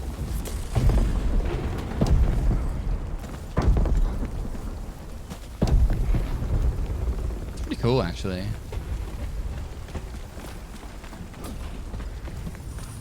What are these loot drops when you spawn in? It's the event. Find it. Ooh. I lit one up, but the fucking lightning hit me. Sorry. He was behind us. He has a Gorgon. Yeah. He should be nearly dead, bro. I did 80 damage to him. Please tell me you got him.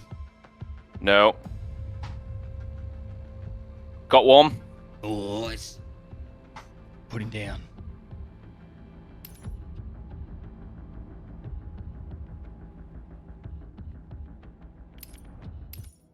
Was it just a solo, do you know? Yeah, I only saw the one, and I came up in the after match stats as one. Yeah, so I got the one that had a Gorgon. Past tense. Yeah, he had a Gorgon. Okay. I think Gorgons So hopefully... from a TV show or a movie. Gorgons. Where did he get you?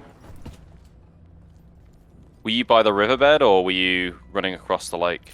I don't know, bro. I was like in the middle of the water. I turned around and the guy was looking at me. I have a new gun. It is a Advocate. Okay. So I'm not far. I'll just run straight to extract. Right. I'm decked. I've got a good gun.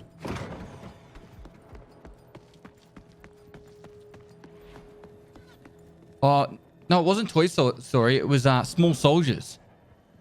It was Small Soldiers, and there was the Gorgons. Yes, yeah, because it was, the Gorgons were the goodies, weren't they? Small Soldiers? Toy Soldiers? Something like It that. was small soldiers, and the lead Gorgon was called Archer. Leader of the Gorgonites. Ah. I had a really good soundtrack. Oh, yeah. Ugh. Was it Tommy Lee Curtis as well? That was the was it Commander Brick or something? I have to look it up. I remember watching it as a kid and loving it, but like later on realizing how bad a movie it was. I feel like a lot of those movies from the the late 80s, early 90s were all awful, but the nostalgia makes them brilliant. Yeah, Tommy Lee Jones was Chip Hazard. Yeah. Tommy Lee Jones, yeah. Sorry, yeah, Jamie Lee Curtis. Wow, I got that wrong. Yeah, Tommy Lee Jones. Chip Hazard.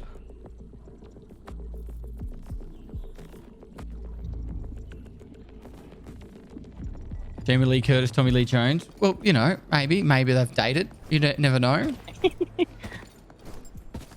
Tommy Lee Curtis, LOL. Okay, I'm at extract now. I'm pulling it. I actually have a decent loadout or a decent gun, so you can use your Gorgonite. Excellent. Time to carry. Try not to break that.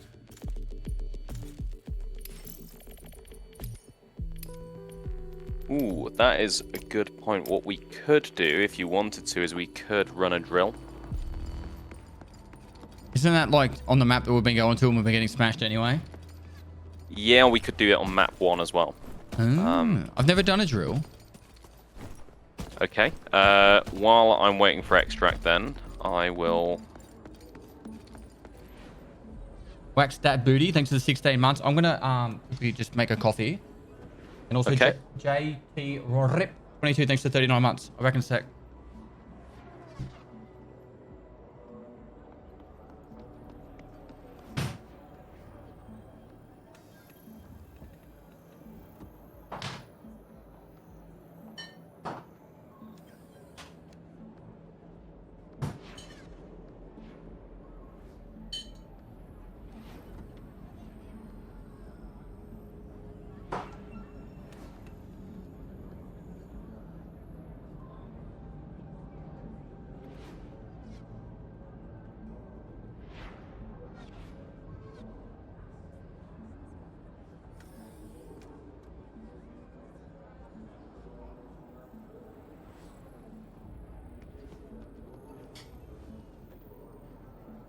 Yeah, Space Odyssey and Blade Runner are all top tier.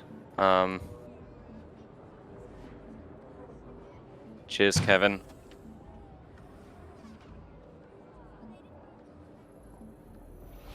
See, Fifth Element was Fifth Element God tier.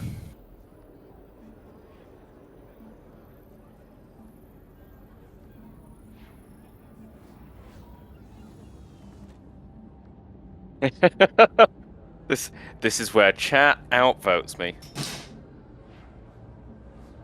No Benriguez, we're currently on the Storm Divers event at the end of Season 2, which is our end of season event for Season 2, as we run up to the start of Season 3 next week. So if you want to play on Season 3, we'll be launching that in about a week. Are you at the office? I am indeed. You play games when you go home? I do play games when I go home. What do you play? That is so. At the moment, You're not allowed I to have say. been. Oh yeah. It's work time. Yeah. What of the games I've been playing recently? So, I have been playing obviously Hogwarts Legacy, a shooter called Ground Branch, which is a very niche shooter. Then I've also been playing some Tarkov, some Hunt, KSP2, KSP2 and Kerbal Space Program 2. Oh yeah, I know that. I'm just rebooting, and we'll have a couple of drill beacons, and then a few other tiny little niche games that are all. So there's one called U-Boat that surprisingly you command a U-boat. Another one called Warno. Not exactly a simulator, like you control the crew and you've got to go and, That'd be pretty fun though. Like you're running around the ship. Like, have you played Sea of Thieves? Like how you got to like do all the parts of Sea of Thieves. That would definitely be pretty funny if it was a U-boat instead. Yeah. So I would say that most of the games I play are pretty hardcore or simulatory. Yeah. The other one as well that I mentioned. Zero Seaver to go. Zero Seaver. It's single player, but it's like a 2D extractor game. It's very similar to Tarkov, but single player. No. It's actually a lot of fun. Oh, I see it now. I will add that to my Steam cart, and I will look at that once we're all good. Top-down Stalker. It's like a mix between Tarkov and Stalker, but it's top-down. Awesome. It's actually really, really good. It's on the playlist today and tomorrow if I run out of things to do. Nice. I'm looking forward to the next Stalker game as well. Yeah, I think they've run into a bit of issues, haven't they? Because is it made in Ukraine? Yep. And they really supported the Ukrainian armed forces, so a lot of their developers did go off to defend their country. Want to go to the most insane motorsport event in Europe. The day you're in Stockholm is on and only 2 hours away. Ooh. Can you send me just an email with that, Greasy Geese? Just like the details? business@pestily.com. Otherwise I'll lose it.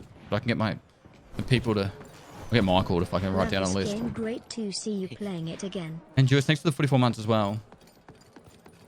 Fuck, Turok. Isn't that like Nintendo 64?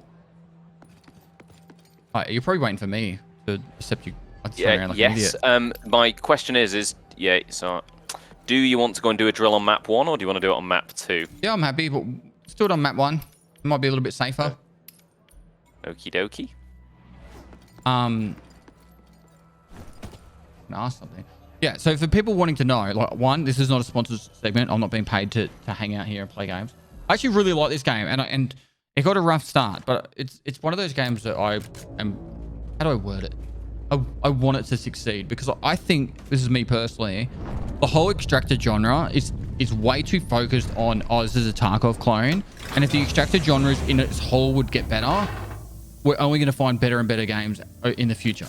All right, could be next year, could be now, could be 5 years away, but the whole genre has got so many ways to go, and for me, I want the cycle to succeed largely because I think it's fun, but the whole genre I really want to work and succeed, and it's had a bit of a rough rap. And this is free to play as well, so if you guys want to check it out, the new season starts in a week. Play it if you want, don't play it if you want. There'll be a lot more content, and it'll be the easiest time to get into it. That's my sales pitch. There you go, straight from the dev. More content, easy to play. When wipes in 1 week, and then there's going to be no more wipes ever again for the rest of eternity. Unless you choose it. Oh, there's duo up ahead, 350. You want to kill him?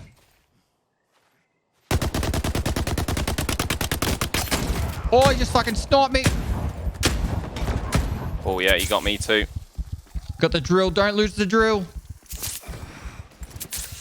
There's a guy on top of the hill too. Partied. You Yeah, died? third partied from the left side, yeah. Oh my god. Oh. Right. It's a good job I have more than one. Right. Okay,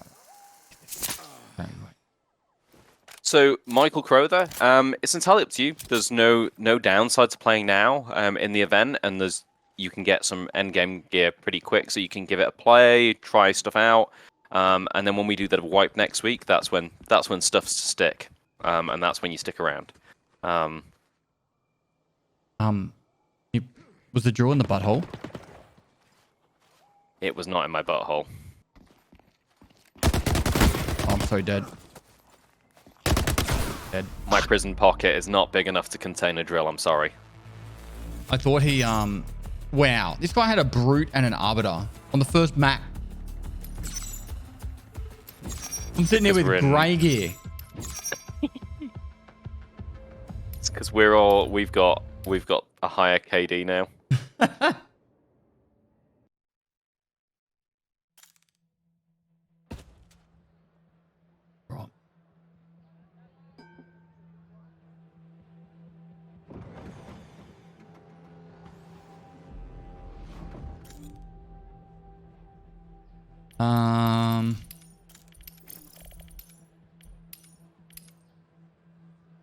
If I lead, the server will be quieter if we want to do a drill. Can do. Now, I'm happy with that. Need to get more gear again. How does the MMR system work? It's based off KD, and in the new season, it's going to also take into account your Try not to break that. Use that. hidden gear score. Purchase complete. Anything else? So there's a question from Nightblade as well, is what's to keep people coming back in 4 months when they've completed all of the quests.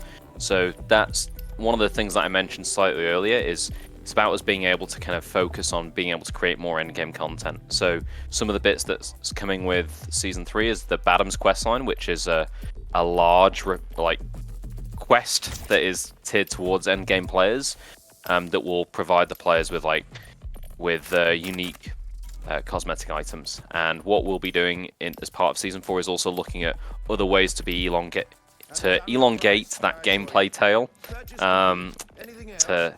and make sure that there are things for our top end players and for people that reach the end of the campaigns, stuff to be able to go back and be able to be like, I want to go and do this, and also providing gear syncs for that top end gear as well. So leave group, Yeah. and then I invite you. Okay. Accept. Can you talk more about the gear score thing? So every Absolutely. item would be like have a certain value, I'd imagine. Yeah, so one of the things that, you know, we also see regularly in some of the feedback points as well is also that people are being killed by those with high-end gear in map 1 as has just happened to us. And we want to make sure that, you know, new players aren't getting curb stomped by experienced players. Like, you know, if you're a puppy and fairly new, you should be somewhat protected from those cruel people on the internet. Sorry, let me just click ready. And what our first step towards that was actually basing our MMR on kill death and KD, and that's what we did in the middle of season 2, and that got a positive response, but it's still not there, because actually what we were able to do there is be able to separate players that were very sweaty and, you know, really high skill. But also sometimes that picked up new players as well that just had a streak of, you know, good luck in the first couple of matches they went into to go and kill people. So what we're looking at with season 3 and what we'll be implementing is also, you know, being able to separate people based on their gear as well. You got to understand, man, this is literally the last week of the season. Everyone's going to be using their best gear. Plus, if you spawn into the second map, you get like blue armors and shit now.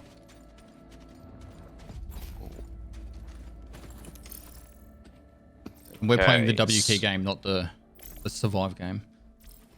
Alright, so where do we do this drill thing? I've never done it. So we need to go to the east of base camp. So between, if you can see, it's if like you look on base camp, yeah? yeah, I think I remember now. It's east-northeast of the base camp.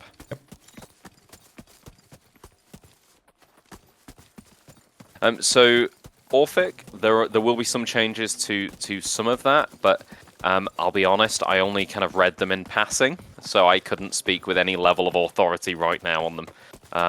As Ness, our econ manager, is working quite closely with Pierre, our lead designer, to make sure that the Fortuna Pass is engaging and also still provides rewards for people that join us in Season 3.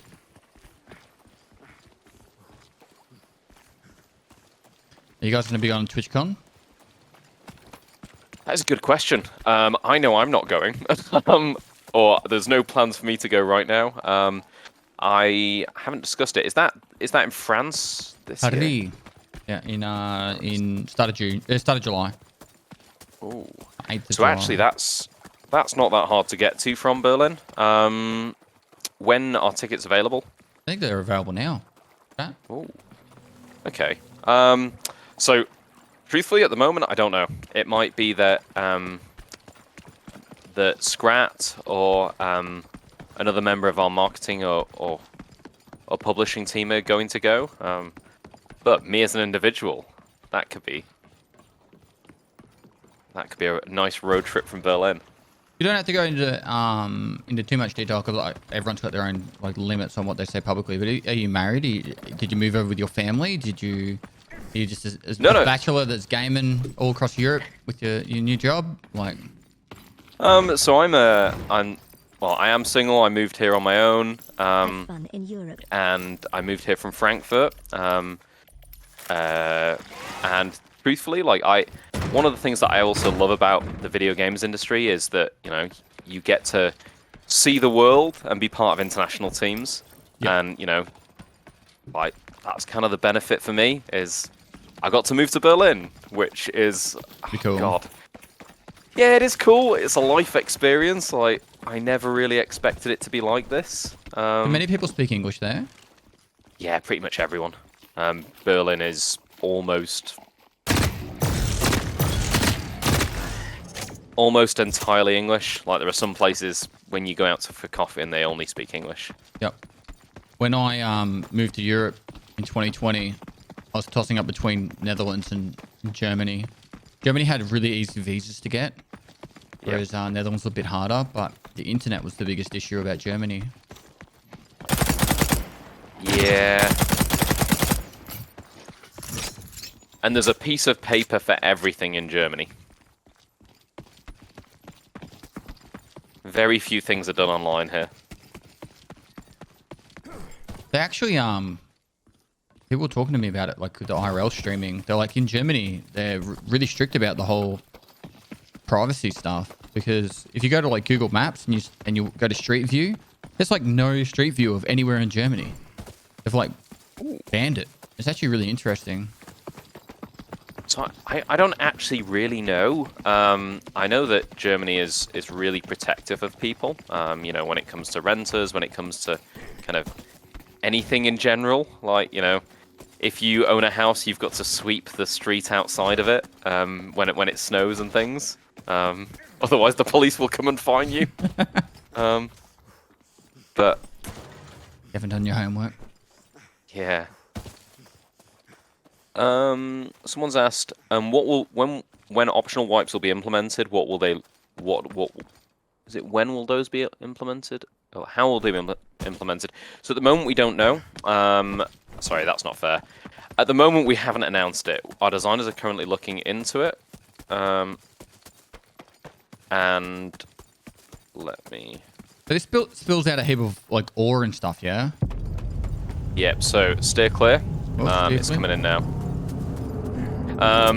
At the moment, the designers are working out what this looks like. You know, what are the rewards, and also, you know, what's the functionality that we want associated with it. Do we want it to be, you know, some examples of some of these questions might be, you know, do we want in-game benefits, or do we want it to be purely cosmetic rewards? And also, you know, do we want to encourage people to do this really often, or only when they've got gear? How do we stop people abusing it? And it's these sorts of things that we want to answer with like an in-depth. We call it a GDD, so it's a game design doc. And then our technical version of that is a TDD, which is a technical design document, where we really evaluate, you know, what are the goals we're trying to achieve here? How are we going to do it? And also, what are the things that we need to proactively tackle? What are the risks? So that we've got a really clear vision of what we want. And then the technical design doc is how we're going to do it. So at the moment, we've not really got much that I can publicly announce there. I can only tell you that this is going to be one of the main things that we're going to be looking at moving into Season 4. Someone in chat said it was wrong what I said about the whole Street View thing. Have a look at that. Look at the difference. Look at France and everywhere else in Europe, and then look at Germany.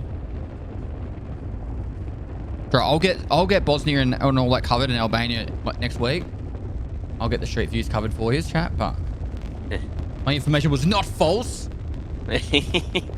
So this is just gonna burn a hole in the ground, I imagine. Yeah, so this is when it lands, it's going to start mining, and we need to protect it. And then it will give us at certain parts throughout its drilling process, we'll be able to pick up lithium and other resources that it mines, and they're really, really good dollar value. Casper also asked, any plans for gun and armor degradation? So one of the things that we have done, and we got some good feedback from the PTS and from the focus test group, was actually us reducing the top end caps for armor. Also, if you want to come up here, you can kick it off if you want. Do I do that? Yeah. Upstairs? Yeah, and it's in this little office here. There's probably an option that you could go down the path of as well. You might have already thought about this. Can we stay on the drill? Yeah, As but in, like, we does it can't fly extract away? with it. Okay, yeah. It will do when it's done. Also, don't touch the laser beam. The laser beam will hurt. So yeah, what was I gonna say? You could actually make it, just to give it a little bit of variety to the guns, that there was like different quality of gun. So you could have it that make it super rare, but you could have like a legendary spawn of a Phasic Lancer that has like +2 damage, you know, and it's like super rare, but otherwise you can keep other guns, like certain guns, fresh. Kind of So like that's Yeah, sorry. We are doing something very similar to that. We're calling it Mark 1 and Mark 2 weapons. Oh, yep. And this is different, rarities and versions of the guns that basically have different stats as well. Is Moldy Toast the anti-cheat dude? No. Is that? Oh, that's a good question. So we're doing that with season 3. Yeah, that's me. Alright, there we go. Moldy Toast. I didn't know that was his Twitch username.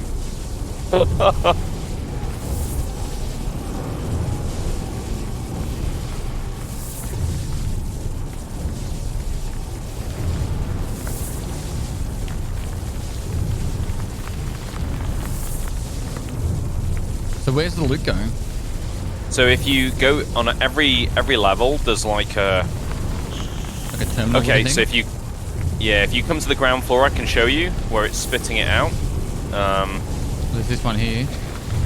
You see like open. green goo. Yeah. And then when it's done, it will spit out resources there. So that siren suggests that it has spat out some. Yeah.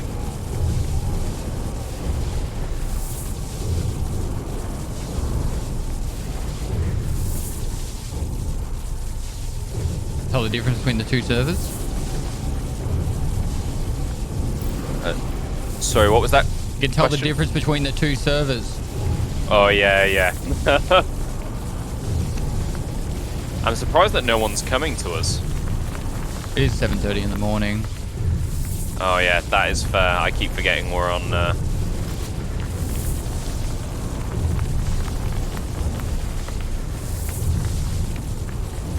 We'll switch back to the old EU after we've done that all our hardcore drilling.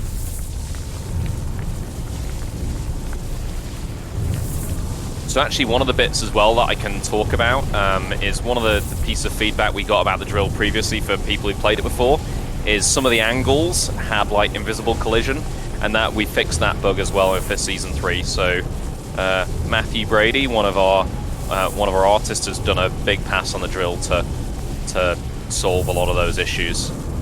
So we should have solved most of them. And if there's any missing, we'll pick those up in one of the patches. So have you looted anything from this? Yes, so I've done a couple. But I got 1 Ledium clot. Okay, so I have 4. Okay. So wait till it does it again, and then.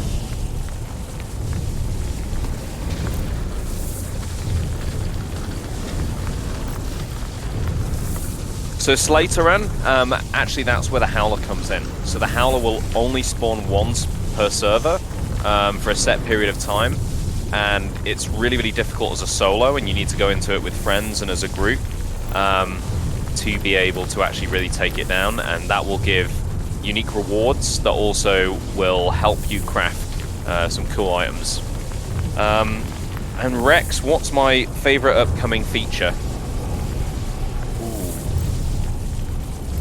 I would probably say loadout presets or free loadout runs, because when we were playtesting it internally and on the PTS, it was really good fun to just pick a random loadout and play with that, because some of them were superb and others were not as great, but you'd have a ball running around with like a grey shotgun or a rusty AR, and then sometimes you might get a blue backpack, and it was worth taking the rubbish weapon for it.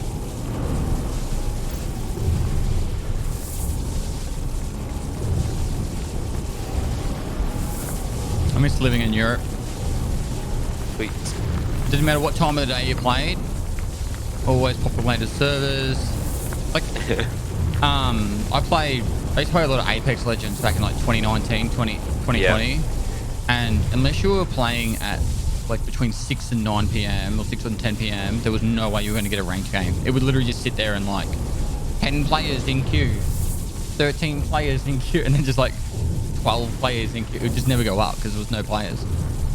And then I was in Europe, it was like 4 in the morning, and we're like just trying to do a rank game, and it's like bing, instant. was such a difference. It was totally like a different world. Yeah. So I think this is also the last spit out of loot. And yeah, that's also one.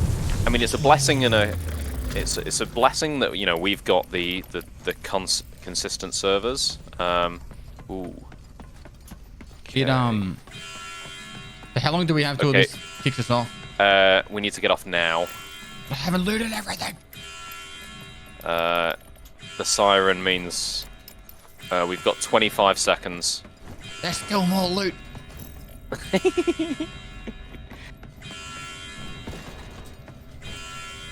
Superman landing. Alright. Where's our extract? South west. Okay. Are there any plans to add a gun range in the station to test guns?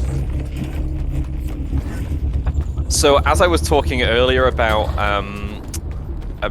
side projects that people work on in their own time, one of our artists, he has made like a side project gun range, but we want to make sure that before we don't have a plan to implement it at the moment, because we really need to evaluate what are the things that we would want in that, and how would we want to design it if we were starting from the ground up rather than just implementing things that we have. But we do know that is a very, very frequently requested feature. Even just a target dummy, so you can learn how much damage you're doing with like a thing on it and stuff. The pop-up target range would actually be fun too. Yeah. I can't go into more details, however excited I might get. Yeah. Be patient. Yeah.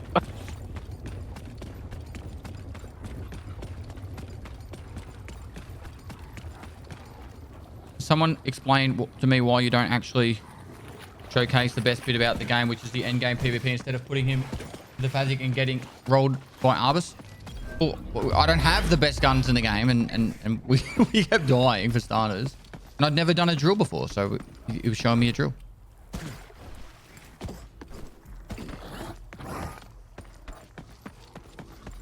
And obviously, if you were to do that on the servers we were on earlier, we would have had several groups really push us, and we'd have had to probably fight. We'll switch back to it after this one. But the what was I gonna say?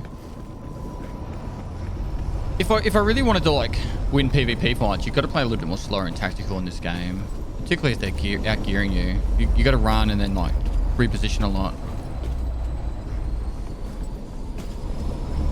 We've been kind of trying to brute force in the face fight people. Cost us a little bit. Yeah, we've been playing very, very aggressively. Pretty much like in this game, if you don't get the jump on someone, you really need to run to cover, get to full health, and then re-engage. You shouldn't just turn and fight them. And we've been nearly always being jumped because we're just running around.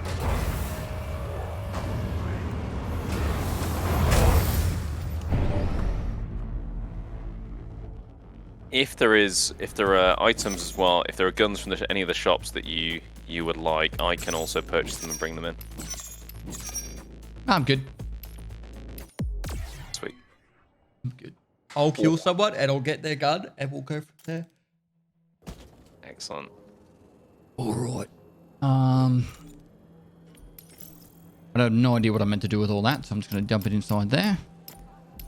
I'm going to grab a little bit more ammo. And then I'm ready.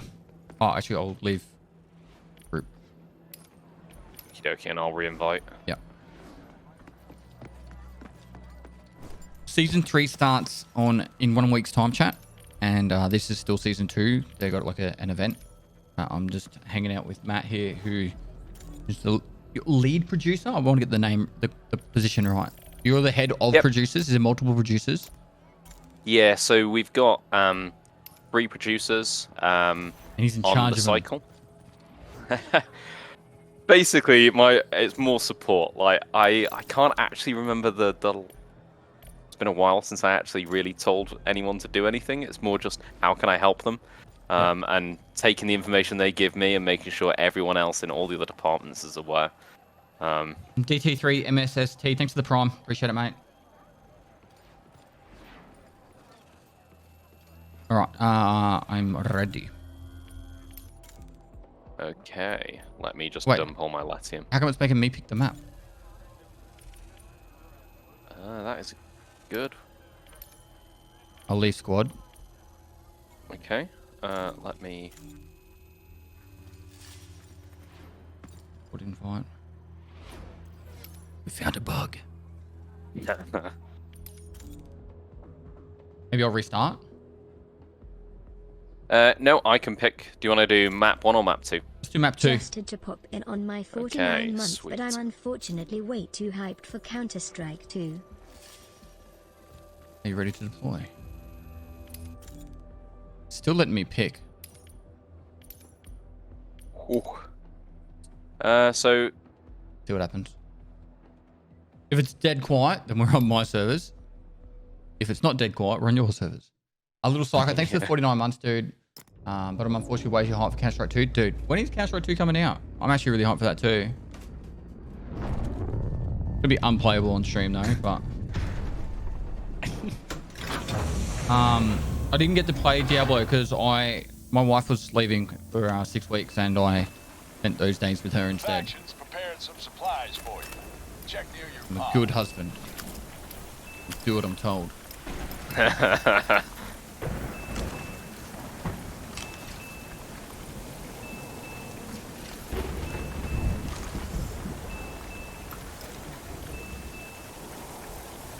Oh, fuck. Lightning already. Bit rude.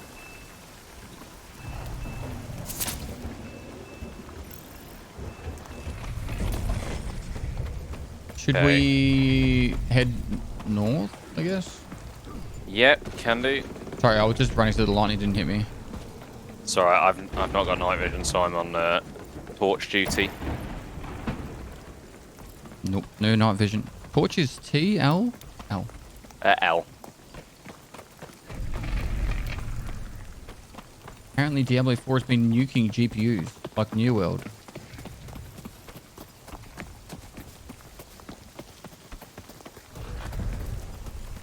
Yeah, so Twinklebee, we are going to get some new creatures, specifically the Howler. So the Howler is our first PvE like flying monster, and this will be like a mini boss on the server that you'll be able to spawn and fight it, and also find its nests for specific loot that will help you craft some rare items.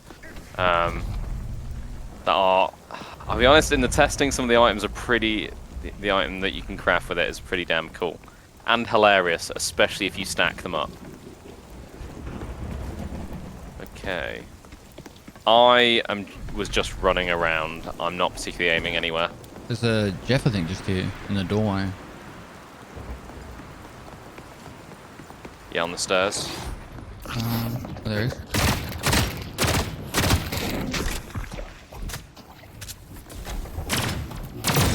Is there friendly fire? I can't remember. I think there is, isn't there? Yeah, there is. Did I hit you then? No, he did. You alright? Yeah, I'm fine. And I played Vampire Slayers yesterday, and my left hand has like pain from pressing the button so much. Did you play that game? Which game was it? Sorry. Vampire Slayers.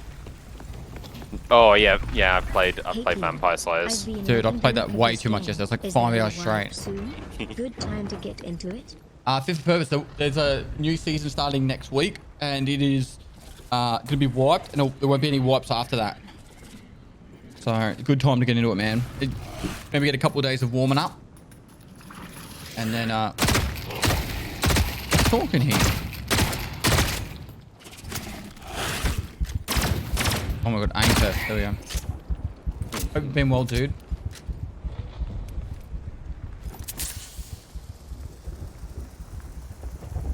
There's the 29th is the what? / new season.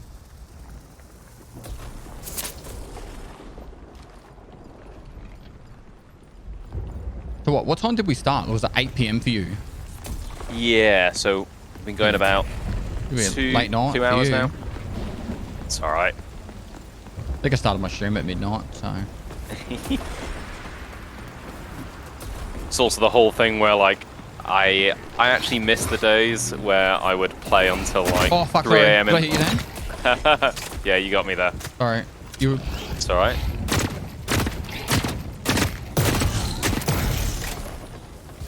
Morning. Okay. You miss the days where you just like DJing game. No, where you'd play all night, like, being able to play for like 7 hours straight with no regrets. I couldn't do it unless it was my job. Not as much as I do. Like, I'm the kind of person. I'm generally outdoors a lot, and until I started streaming, all of winter I'd play video games till like 3 in the morning. But as soon as summer came around, I'd be out fishing, hiking, like just outdoors doing stuff, skateboarding. See, that's what my weekends are for, because like I love mountaineering and climbing, and especially for me it's during winter, like being able to get the crampons and ice axes out. You're in a good place to do it. Yeah. The Alps just down the road. Man, I'm slightly envious of you doing the 3 peaks in the UK. Take a week off. I don't even need a week off. It's a 24-hour trip. Just be like, guys, I need to take 3 days annual leave. Get a cheeky flight over and do it too. That is so tempting. But well, it's open invite. If anyone wants to join us, like, obviously we're not going to put you all in our car because we're too many people. What's your intended route? Are you going to start north or start south? So Scotland, England, then Wales. So we're flying into Edinburgh, and then we're spending a night there because that's my favorite city. And then after that, we'll start at I think 5 p.m. So we'll leave. I call it Edinburgh. We'll leave Edinburgh at midday, and we'll probably get there about 3 o'clock. Hang out there for 2 hours for other people to rock up and say hello. Yep. And then kick it off at 5 p.m. And then, non-stop. Awesome. 24 hours, do all 3. Yeah. Ben Nevis, Scarfell, and then Snowdon. And And then one of my viewers, she owns a yurt, like glamping company right at the bottom of Snowdon in Wales. Oh, wow. So like we're literally going to get to stay there, which is super cool. Got yurts for us ready to go. Friggin' cool. There is a superb pub at Henwy Pass in the saddle just by the approach to Snowdon. All right, where we going, boss? Oh, you're the boss. I'm just the enabler. I say I'm the enabler. Can't remember what I always used to referring it to. It's like, oh, that's it for the charity events. I'm like, you guys are doing all the donations to the charity. I'm like the one coaching you to do it, you know? Think of me as the kid at school handing out the cigarettes. I'm handing them out. You guys are smoking them. Yeah, I mean, the real crime is smoking them, right? It's not the distribution. Correct.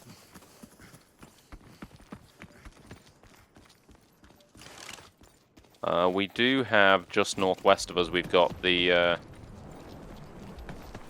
asteroids. I reckon we're on my server. Yeah, I think so too. What I'll do then is after this, I'll reboot. Well, let's just bug out in this extract here. Okay. And then we'll both just close that game and open it, I guess. Oh, there's one here. Ooh. Come out, come out, come out. Come out. I think he's on the roof bit.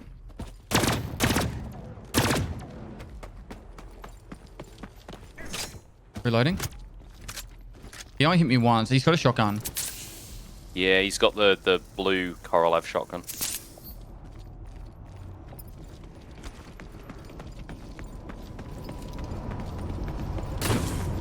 Right door, right door. He's got green armor. I hit him twice. He's dead. Okay. Yeah, he's foamed. We can loot him. We shall. Ooh, nice. Lacerator. and a Maelstrom. That's the sniper, isn't it? It's the DMR, yeah. Right. Did you see his backpack anywhere? Yeah. I didn't. He's got an altered media core. How will the packs work now that there isn't a wipe with the extra starting money? I might leave the Maelstrom behind. It's the PvE gun. We're going to be chasing some PvP.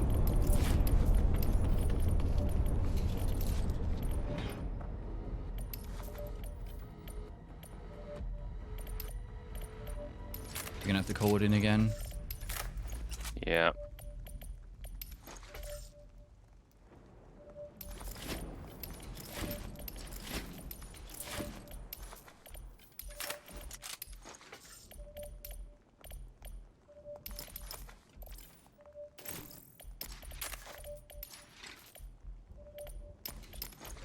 Oh, call it in again.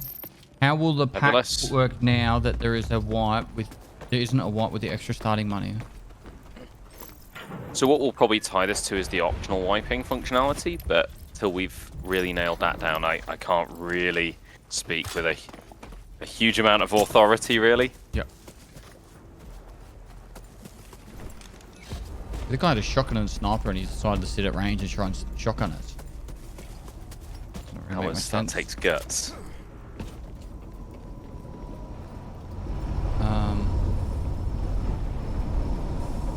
Talking about something as we were walking up there, I've forgotten what it was now. We were talking about outdoors and mountains. Mountains. And what is the mountain? I mean, if you ever did find yourself in Germany, the tallest mountain in Germany, Yeah, it's down the south, isn't it?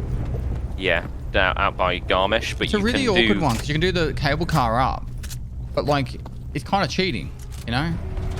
You can Apparently do there's Via some- Ferrata though. Do you know Via Ferrata? No. So here's a bit of a history lesson for you all. So in the early 20th century, some of the European nations around the Alps, to cross soldiers over the Alps quickly, they laid huge steel cables that are like on big pinion points, so that soldiers could literally just climb and clip on, and they're not going to fall off and die.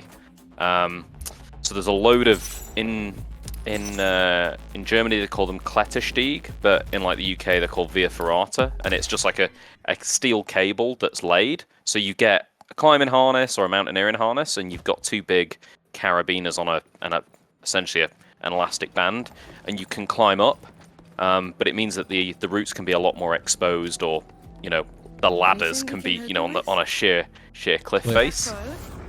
Yeah. Oh, Decky will So you love can get that. some. Yeah, you can get some awesome routes.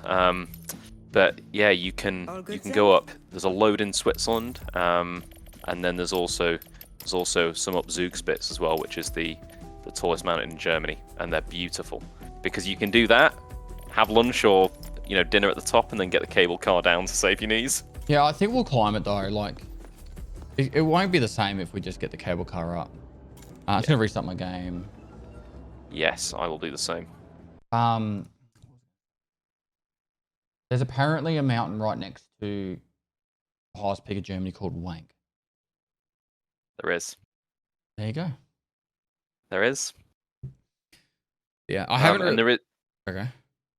there is also a town in Germany that is named after the F word that has the most stolen sign in Germany. Oh, really?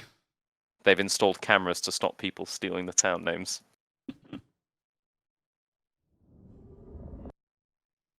Yeah, I haven't really spoken publicly about it much yet, but the third trip, we're thinking about pushing it back to actually next year. So then we can get there right at the start of the climbing season and do France, Germany, Switzerland, Austria, Poland, like all the big stuff, Slovakia, Slovenia, and do them all in the one season. So it's like a 5-week period where we do like one a week, but they're all the big ones. Nice. Just because like we're trying to, like I'm already doing 27 countries in the first 2 trips. Like it's we're doing a lot. It is a lot. Are you doing Mount Olympus when you go to Greece? Yeah, We're gonna do it. It'll be around the 20th of April. We're doing that.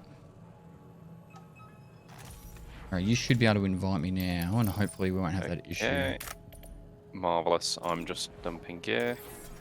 Yeah, so we're trying to avoid doing that we're trying to do it as late as possible. I think would be the best way of explaining that.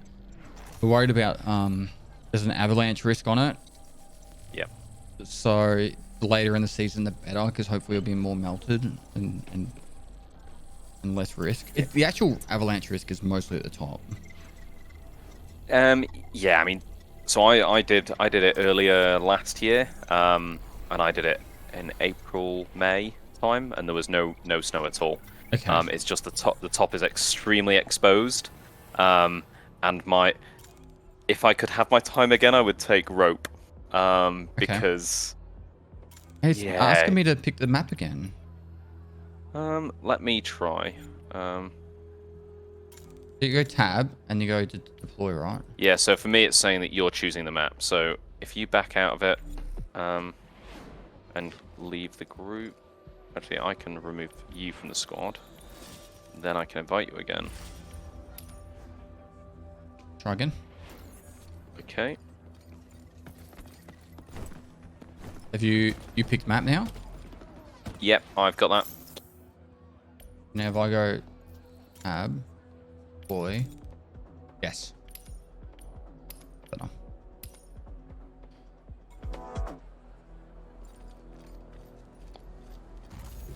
Also, I'll hit. There's a couple of people in chat that's saying that the game are dead, and I'll tackle that head on. Right? If we look at player numbers, we're definitely not dead. We've got 3 times the amount of players that the hunt had at its lowest point, and look at how popular the hunt is now.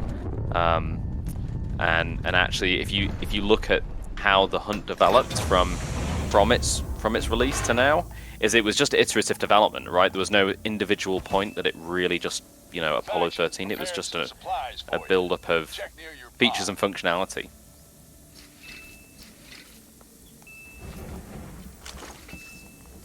Yeah, I just ignore the trolls, bro.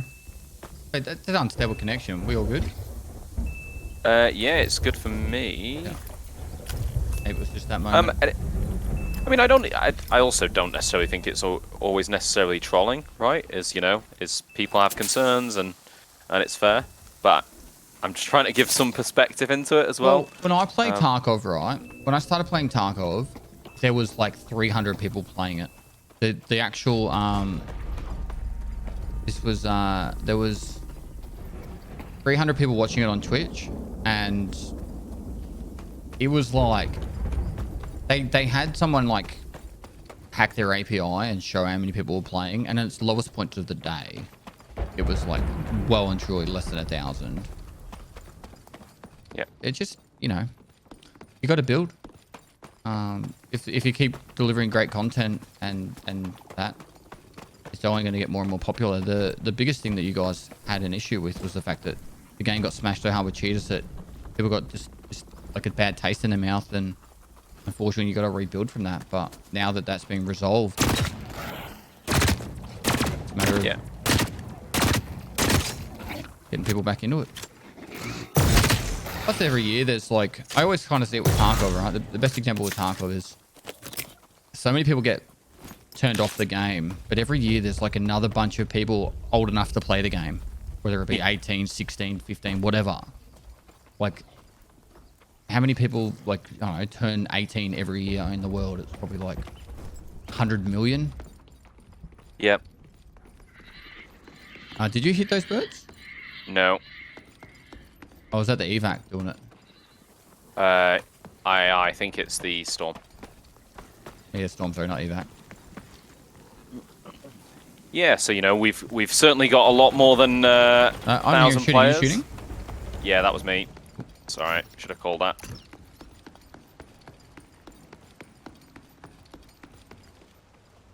Okay, where we going? That is a very good question. We can go Pinnacle again. Yeah, can do.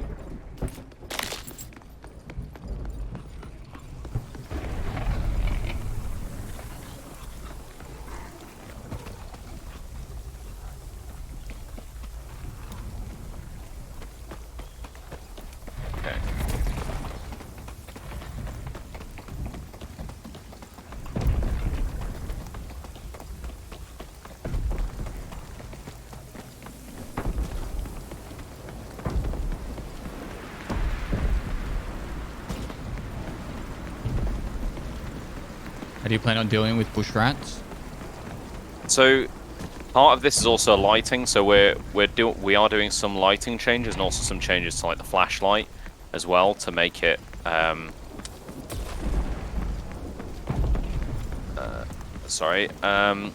make it far brighter as well, so that it's easier to spot things, but also it gives away your position more obviously. Then on top of that, we're also The shots southeast. okay. Head somewhere.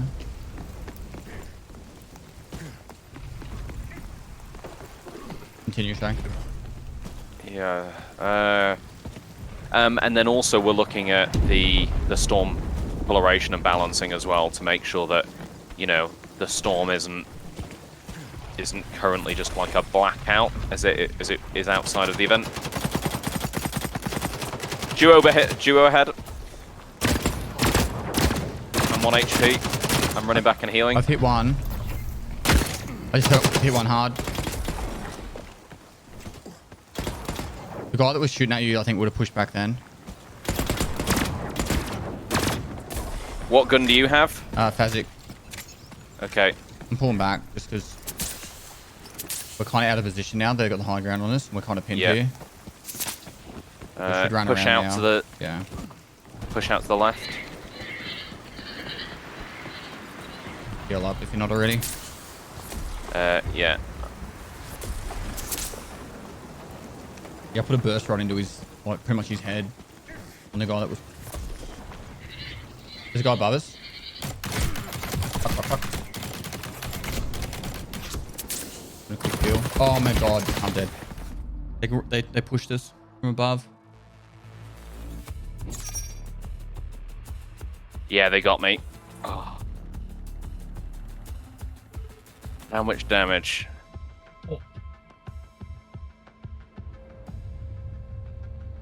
I had a brute and a core. Yeah, a brute and a core. All So right.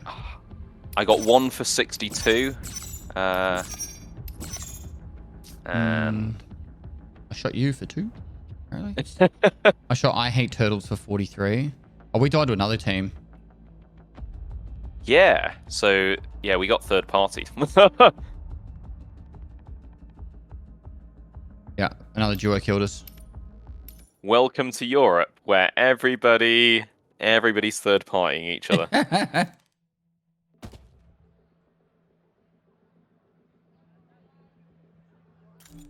Again. Okay. Yeah, let me just grab some. Where do I buy scrappers from? Scrappers of Korolev. Alright.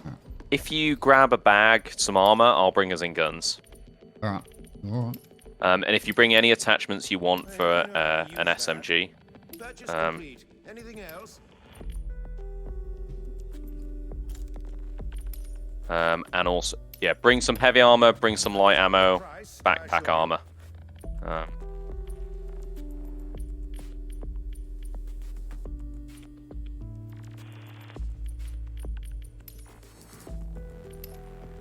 Try not to break that. I hope you know how to use that. Ooh, also, I will have to just speak to security in a moment, because they're about to come and tell me that I need to sign something. Get out of here. Yes. Okay. You're bringing an SMG, yeah? So I'm going to bring us both a sniper rifle and an SMG. So if you can bring in your own light ammo and heavy ammo, however much you want. Yep.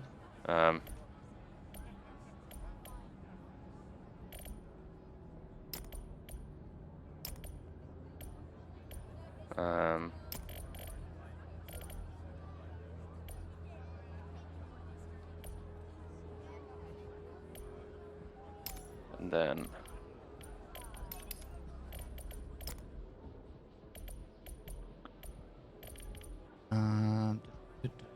light ammo, heavy ammo, med.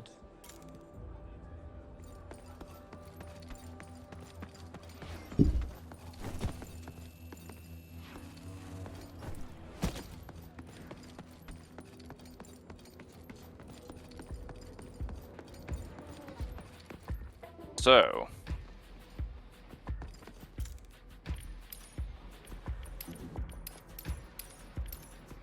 Excellent. Hello. Hey. Yeah. That section. No. Okay. I think I'm pretty much ready.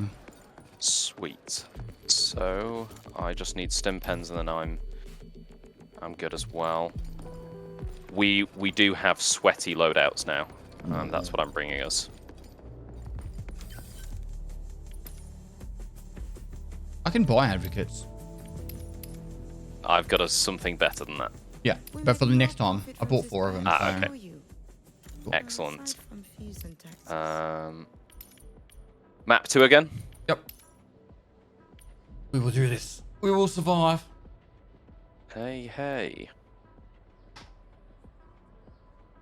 Dude, I was just lucky I was on the high ground on that first guy that we fought because, like, first duo that we fought, like, I got on the high ground. That guy would have pushed you if I didn't get to shoot him in the head. And Yeah, it's just bad luck. We instantly then ran into another team.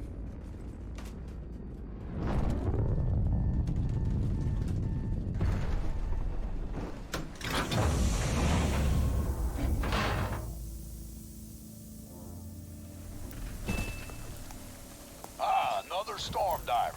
Okay. Pick up those supplies. Right, this is a night vision helmet. You're gonna need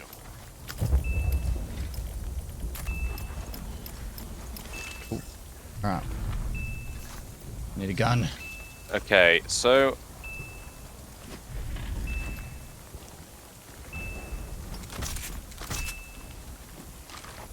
Oh. I'm reloading. Oh my god, are you fucking serious? I'm dead. I just jumped this. wow. He came up with a brute. Mr. Pew Pew DK WTD. That was instant.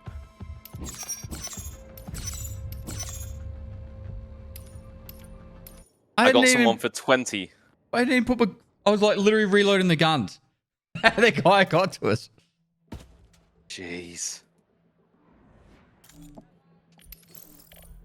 It's just because it's the end of the season. Everyone's just like keen to throw down. Yep. Everybody's real sweaty. I have... Grab a backpack and then I'm ready. I've got a gun this time. You sure you don't want a brute and a bazzy? Nah. I've got a gun. I've got the advocate. Okay.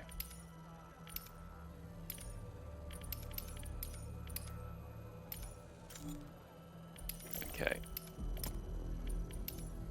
Yep, stashes will wipe as well.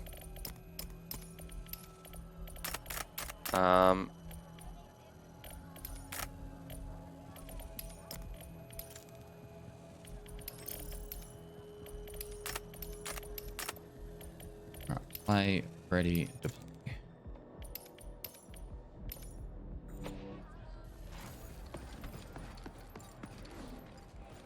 Okay.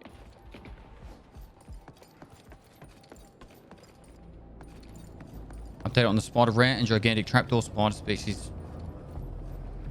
So Melchua, that was pretty much the end of season event. So as we're currently going to wipe next week, so and then from then it'll be a lot more difficult to be able to get gear, and be able to actually be able to run it consistently. So there'll be a lot more risks to taking that sort of gear in game. Right, let's do this quickly. The faction's prepared some supplies I said for to just press shift, Check but near your pod. put the gear on. Excellent.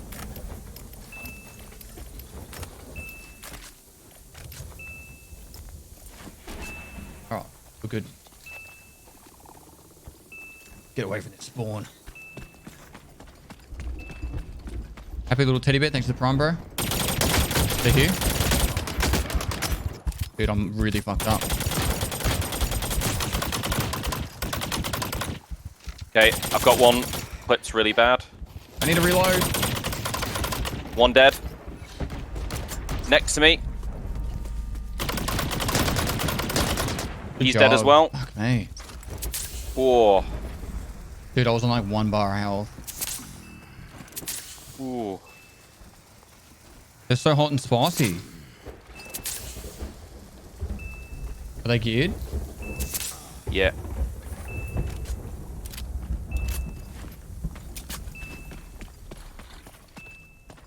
Okay. Where's the first one you killed? Up here. There's his stuff. He had a flechette.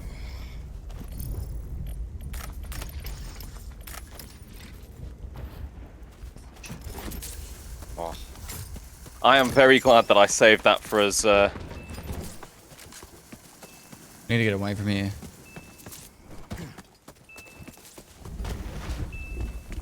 Saying I should slide more like Apex. I was just hiding in a bush trying to heal.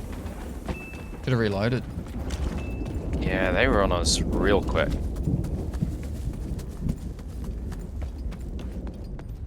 Did we grab all the meds? I did. Okay, sweet. Awesome. Okay, where do you want to go to now? I don't know.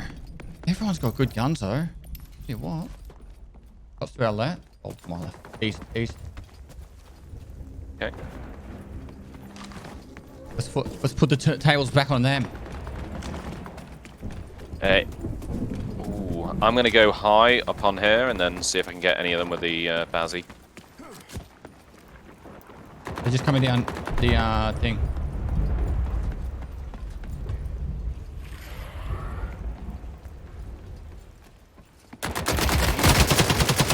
Good one.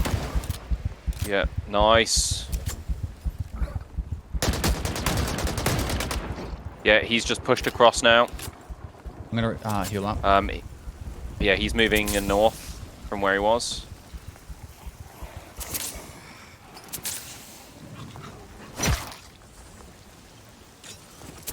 Oop, I have no stim in my hand, but I'm healing.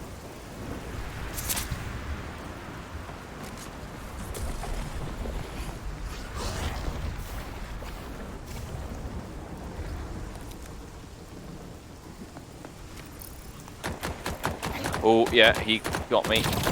You're alright? Yeah. I didn't actually see where he fired from. He's up on the hill.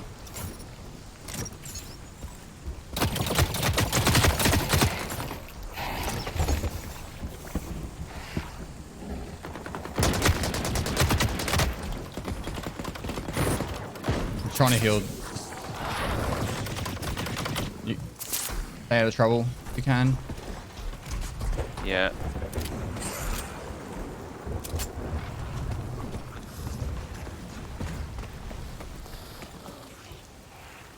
What new with I the actually don't even know where you Frontier are. season?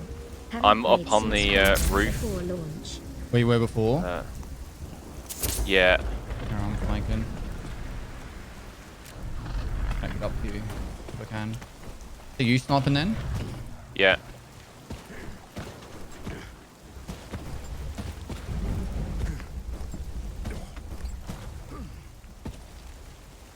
So he was on this.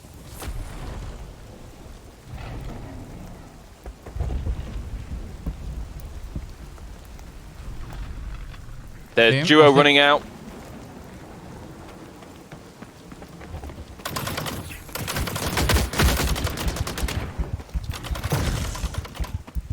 There's two next to you. Ah, he came up behind me. There's one pinned in the corner. Oh, I got shot in the back by a Gorgon.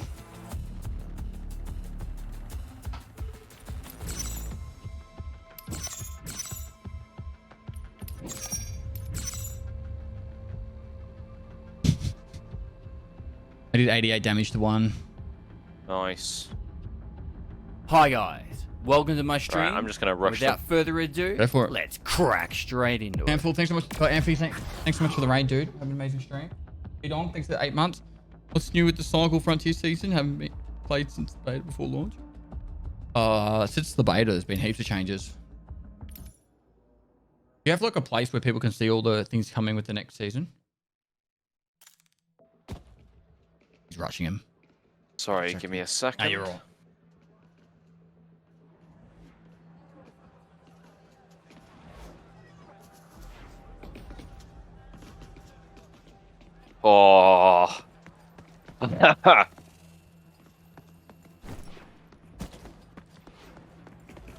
So Solus, it's another week till the wipe, so this is where everybody's using up all the gear that they've stashed up throughout the season.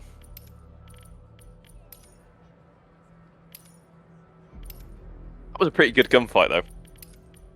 Oh, so that's why like everyone's got Gorgons and stuff, because they just got to pick up the altered media fragments and stuff. Yeah. Ah. Oh, you can get a Zeus beam for 5 altered media cores.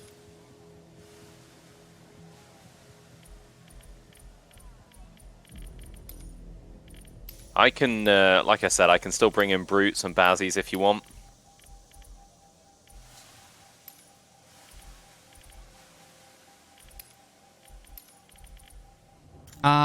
That's all good.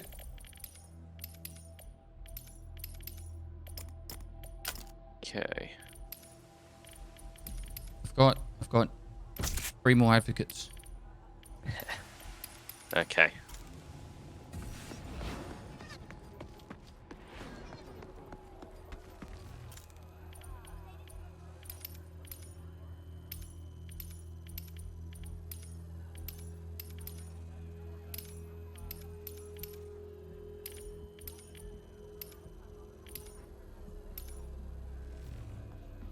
Should take his offer on some Brutes and Basilisks.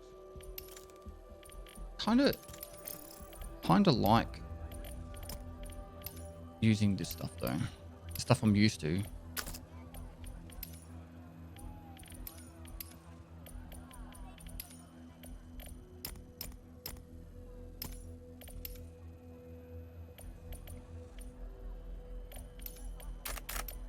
Okay. Alright, I'm ready. Yep, so am I.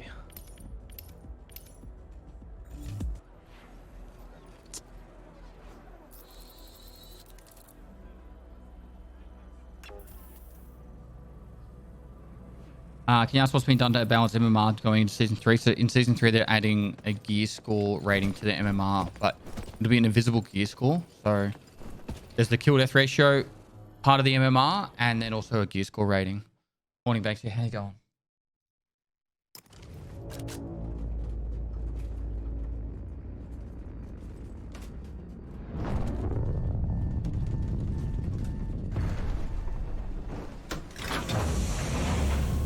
Okay. Please be night vision. Made it down in one piece. Good. Now grab those supplies. One has it. You're gonna need them. Yeah, it is for me. We've got blue armor in this one. Nice. Alright, let's get away from me in case someone's charging it. Birds? Yep. I headed somewhat northeast.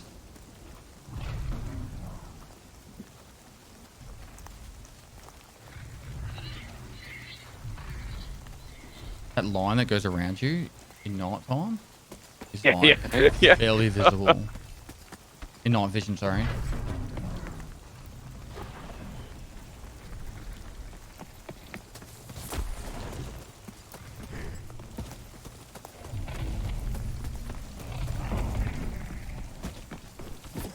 Ouch.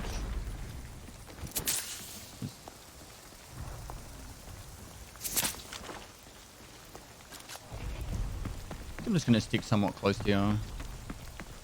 Generally what seems to happen is that the duos seem to both see you at the same time, and then it's the 2v1 and... Yeah.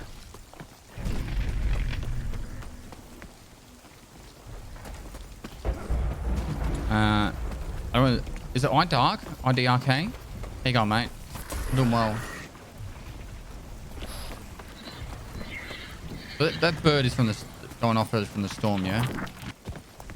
I don't think that one was.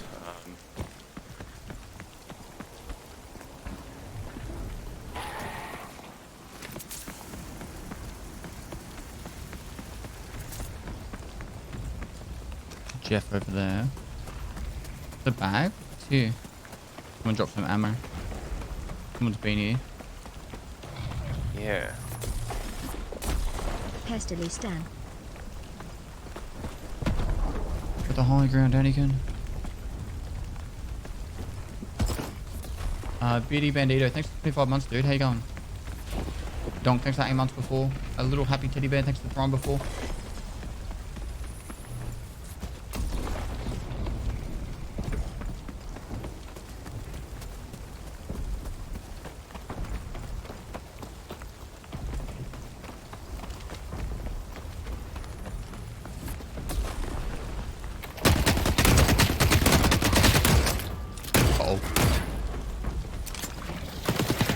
Did I get you then?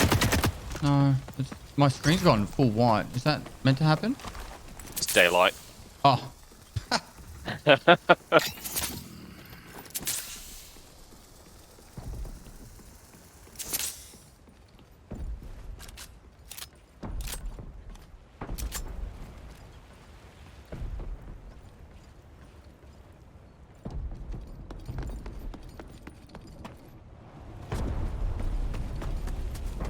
Someone's calling in an extract. Where are you? You're calling in an extract. No, I'm not. Someone else is. Okay, do you want to push him? Yep. Fuck him. Let's get him. Okay. I'm gonna go up here. Well, we're gonna have to move quick. I don't think we're gonna get there in time. Ooh. Oh, you got the sniper? Yeah.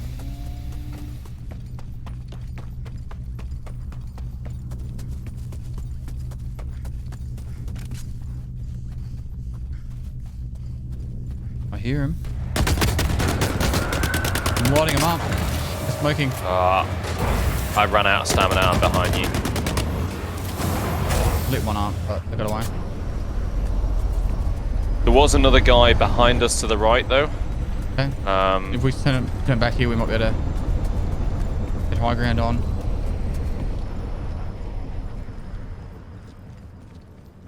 But behind us to the right, it's on the high ground.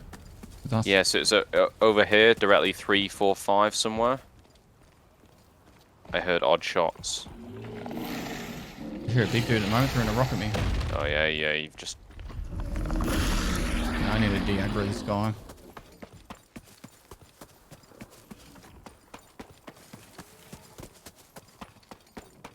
At the high ground, Anakin.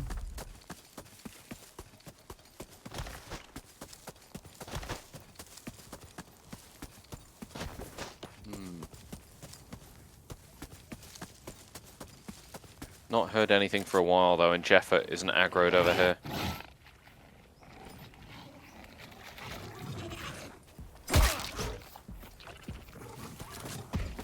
He's aggroed now.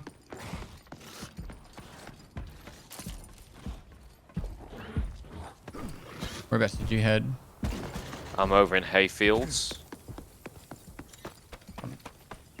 Just seeing if I can see anything.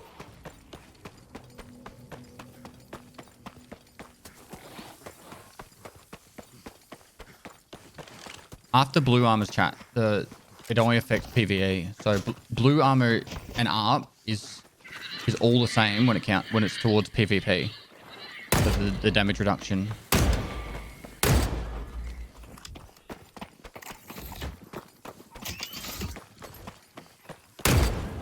At least that's how it used to be. Okay. Armor should matter in PvP. It does.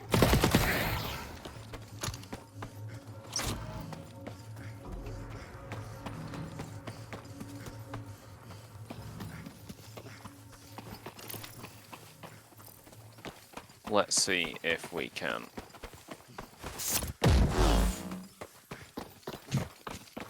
What, bait people in with that? With that? Yeah.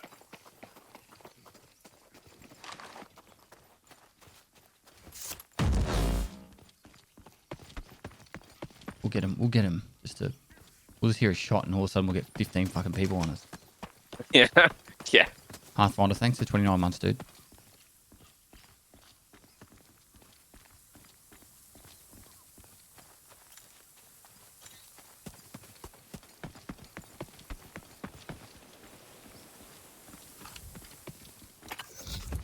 That southern area has been so spicy.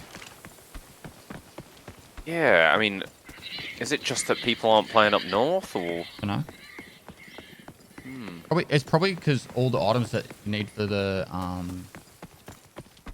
items, like all the things you need to loot to get the new items, are just in Green's Prospect. You just get heaps from there, I guess. Why go any further?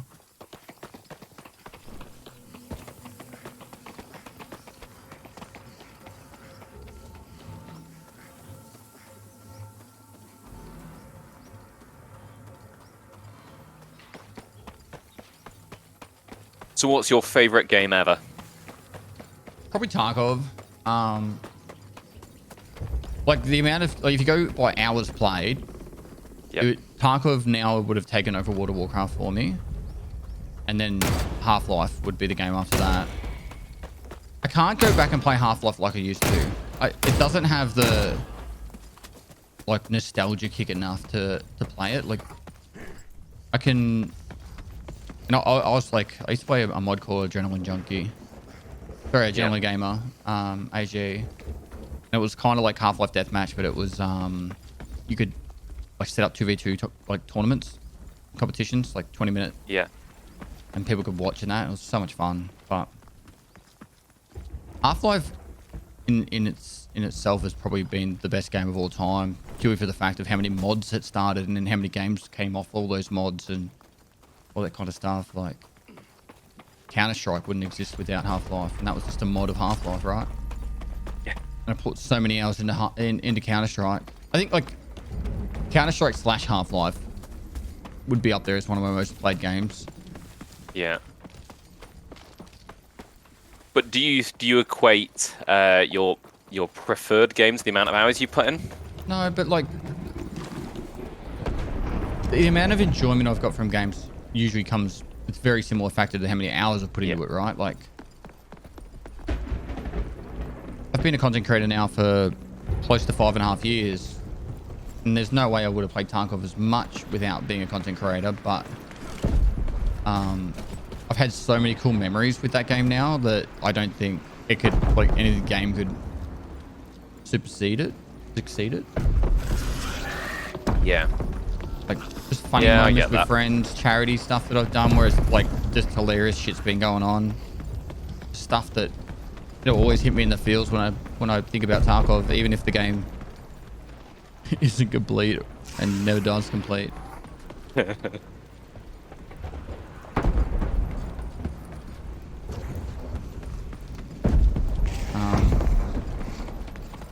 Like I've sworn off World of Warcraft. Like I will never play that game again. There's nothing that'll do that ever make me play it again. I dabbled into Classic very briefly and instantly regretted it.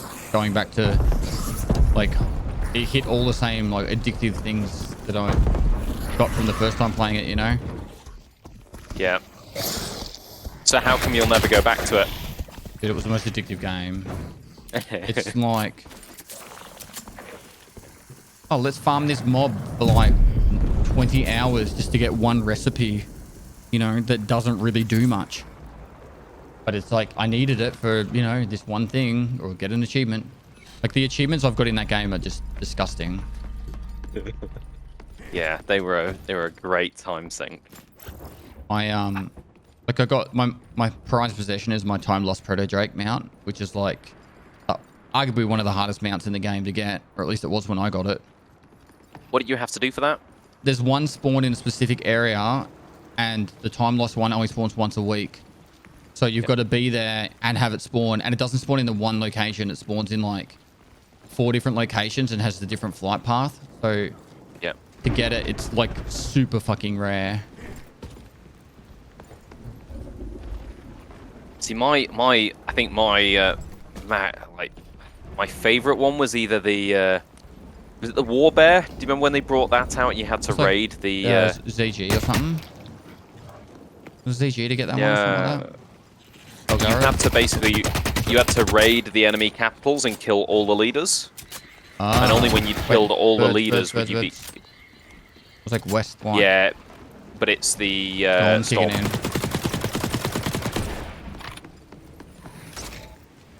I think we should move now that we just shot like that.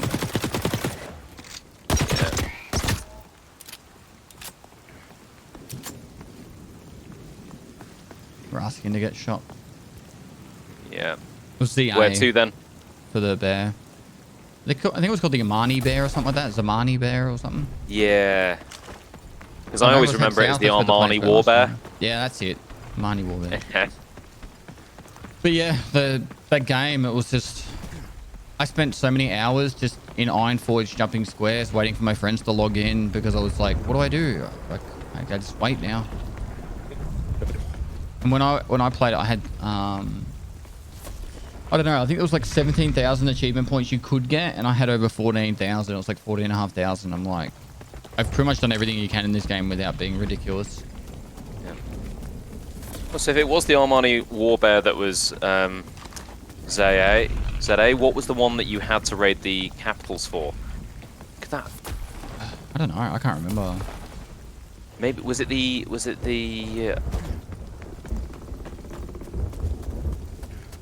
They kind of removed that ability to like raid the capitals later on. The Black War Bear.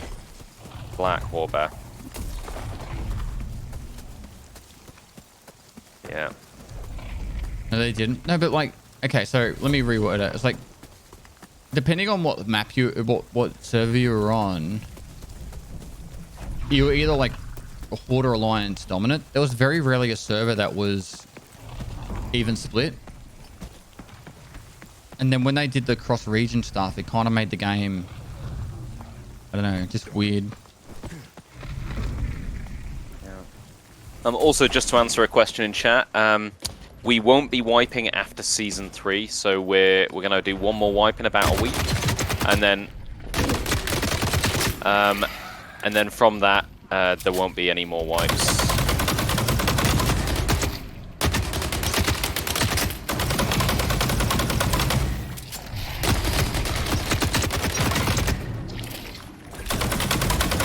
I know I've got 170 game days on my druid, and I played a warlock a lot as well.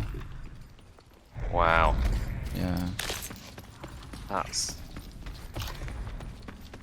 I stopped playing with Mists of Panda, and... Yep, that's the same when I stopped. Yeah. I got all the Pokemon, I collected them all, and then that was it. I actually found that part probably the most favorite part of actually that wipe. Or that season. Sorry, expansion.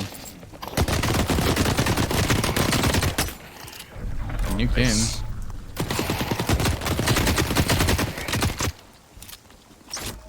I'm expecting players to come any moment now.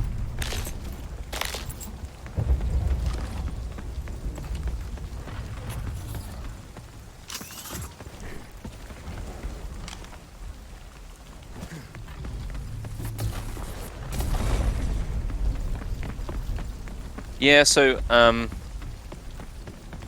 as people are mentioning about the non-wiping, like, we will be looking at optional wiping, and abilities to sync gear into as well, so that, you know, we don't end up with just sweaty level fights all the time in the higher gear lobbies. But we're still working out the specific details there and what that looks like. So I can't, sadly, break the news to you tonight. But we will be looking at that in Season 4, and when we've got more information that we're happy with and we've got the feature well designed, then we'll share more information about it. Let's maybe extract and then we could either go again or... Yeah, we can do another one. Now it's getting late for you. It's alright. To be like, I worked late last night. I got a late start. Oh, I wish. Oh, I always have this. This will sound quite silly. Like, I always have this existential dread of being like, oh no, I always need to be in on time. Right. Hey, Spuddy, how you going, man?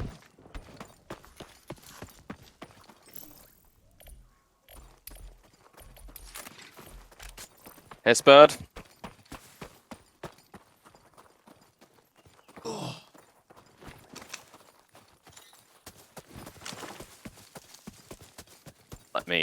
Let me adjust the camera. Oh, ho, ho, ho.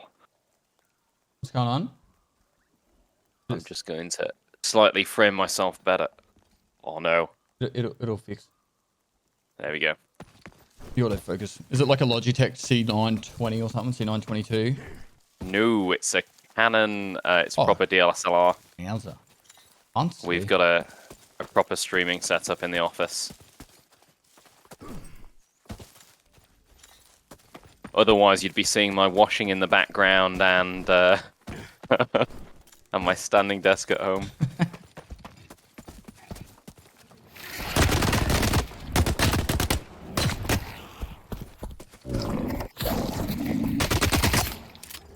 Do you mind? Holy fuck. Is there someone else shooting as well? No, that's me. Okay.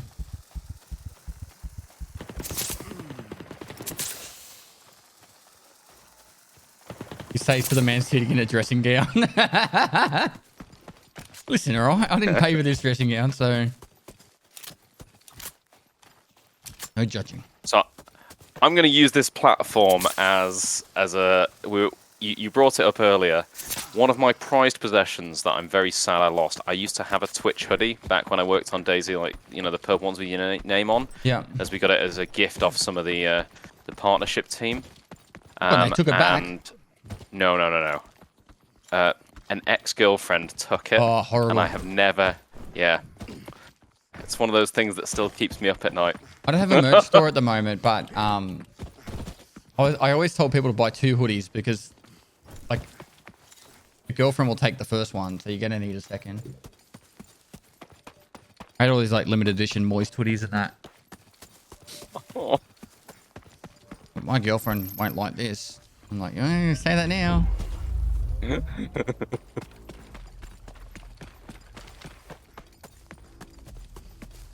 So for those of you that are joining us, I'm Matt, the lead producer on the cycle here at Jaeger. We're currently streaming our end of season event, which is Storm Divers, where you get to fight other prospectors in the storm on Fortuna. And next week we'll be launching season 3, where we'll be coming out with a whole wealth of like improved new player experience. So free loadout runs, loadout presets, so you can get your gear equipped far quicker and get back into the fight. We'll have the Howler, which is a new PvE enemy. That'll be a mini boss that roams across the map. And then what else will we have?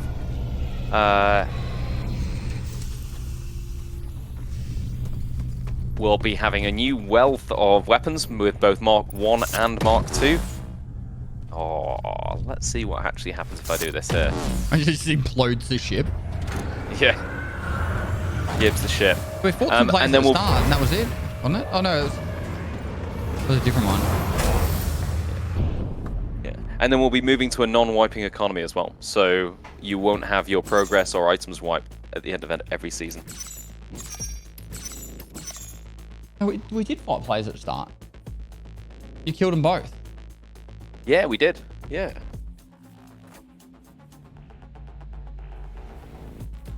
No, they were the guys extracting. That's right. Oh yeah, damage received you 12.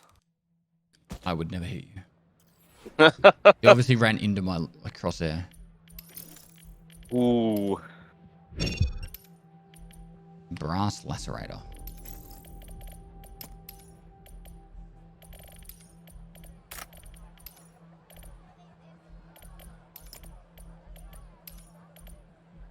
Yeah, it should be enough ammo. I'll probably die before that. Non-wipe start will launch with the start of season 3, which is next week. The headquarters getting a bit of an over like something done to the headquarters, yeah. But the order. Yeah, so there's a ton of things happening across the station. So we're just changing the layout so that it's clearer about, you know, where you want to go, how you get there, and the pathways are clear between them. We're also going to be adding kind of a lot of background things as well, so that it makes it more interesting to spend time there. Like you mentioned Ironforge earlier on World of Warcraft and jumping between the squares playing hopscotch. Yeah. You know, we're gonna basically make the station a more fun place to wait for your friends at as well if you're gonna party up. If you added VoIP to in the station, that's obviously mutable. I think that would actually be really cool too. Yeah, so this VoIP on the station and also potentially a text chat are things that we've talked about, and that would come as part of a wider social package where we'd be looking at, you know, being able to improve social features.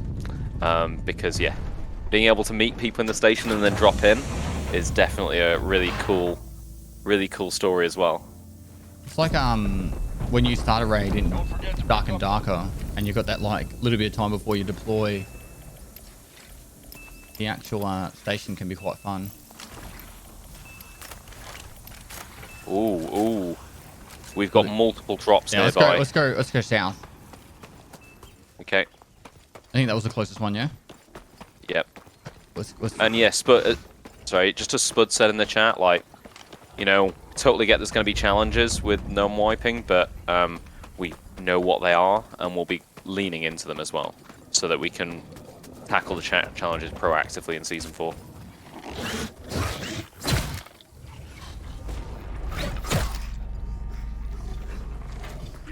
Oh, fuck. Might need to hit that one. I missed it.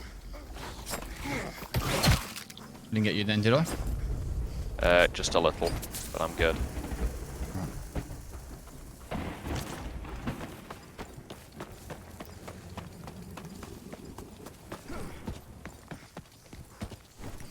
Got the high ground. I see him. 150. No. They're 150 heading right to left. Down towards 120. Or he might have seen me then. He did. Have you got a sniper? Yeah.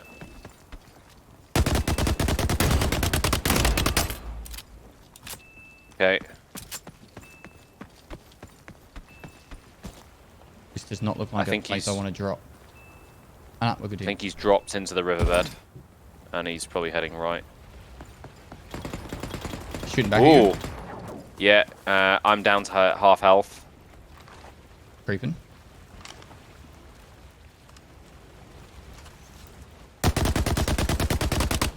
Ooh, ahead of us. He got me. There's a guy on the roof of the building just head along the road on the left-hand side. Oh, this is not good. This is the opposite to good. Ignore that. No one saw that. I thought there'd be a ledge.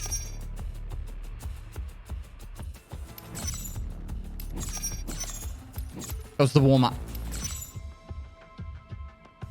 I killed myself. See? There was no way I was going to let someone else kill me. You'd never take me alive. Tom Cruise wannabe? What? Is Tom Cruise do that?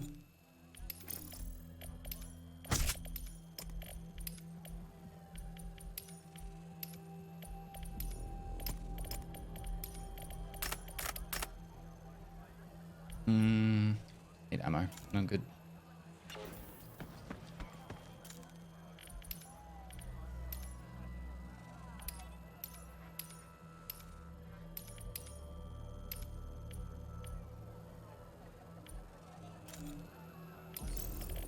Because the way that they're looking at doing it, which they haven't decided exactly how yet, is you'll have the choice to effectively prestige.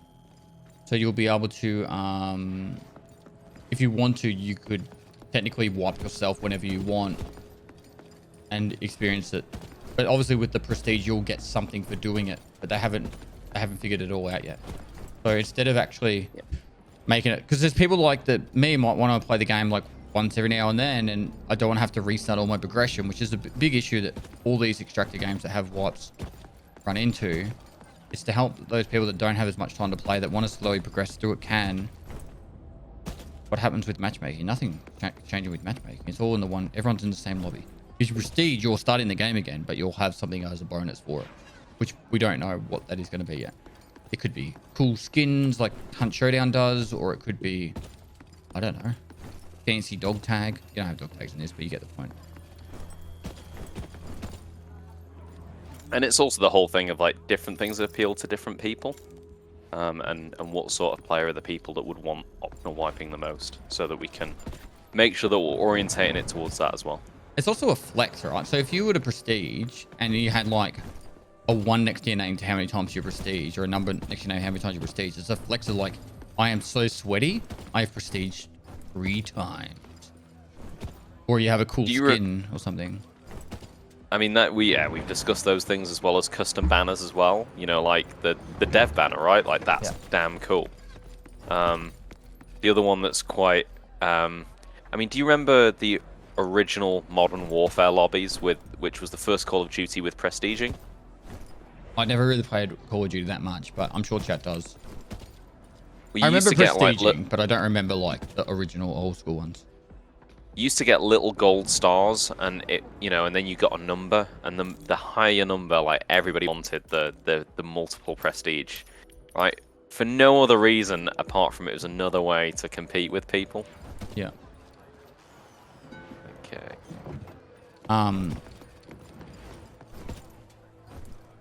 Yeah, I literally just think a skin with a number next to your name would pretty much be enough for people to go, hey, that guy's like even in Hunt Showdown, when I kill someone that's like a prestige 100, I'm like, holy fuck, that guy is grinded. You know, like it's been an argument for Tarkov during the wipes of why haven't you had a prestige system where you can manually like prestige your account, wipe, and literally just have like a golden dog tag to say, hey, go prestige this wipe. Exactly, right? And like, it's also, I know a few people have also mentioned, like, why don't we do things like Tarkov, right? Yeah. You want to obviously have your own identity. Yeah, and ultimately, like, if we just did what everybody else did, then we'd probably have the same problems with cheaters that, they might have. Yeah. I think it's perfectly fine to get inspiration from other games, though. To have an original idea these days is like nearly impossible. Like we did a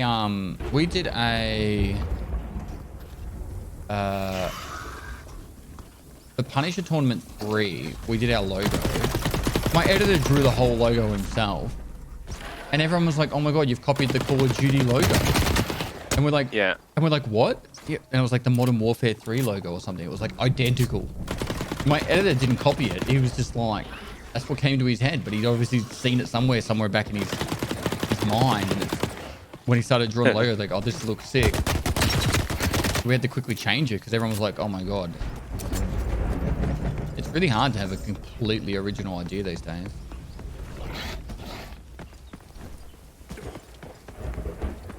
Can you change your name to Cycle Frontier yet? I don't know. Not yet.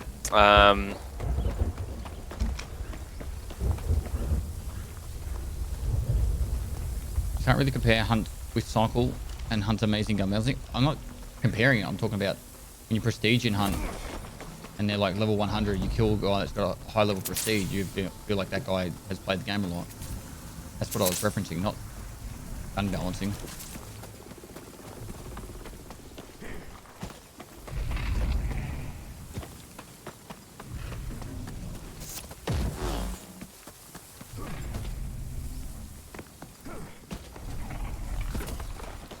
The thing is, like, you should be rewarded.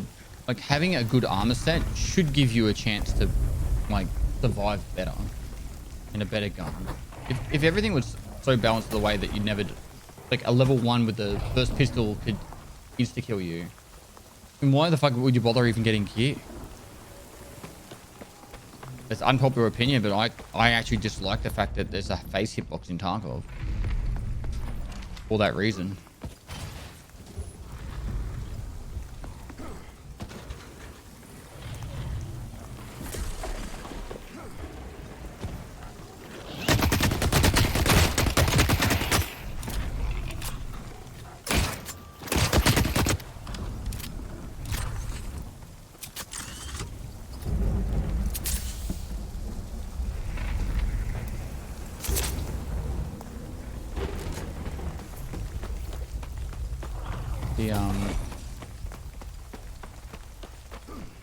One thing that really like rubs me the wrong way with Tarkov in the only way to stop the face hitbox, right, is you have to wear a face shield, but then you wear a face shield and it looks kind of, what's the word, scuffed, blurry, and then you lose the beauty, like the beautifulness of Tarkov's like wheel design because you have to have this blurry face shield. So I just don't use it. Hey TMP, how you going, man? Oh, shit.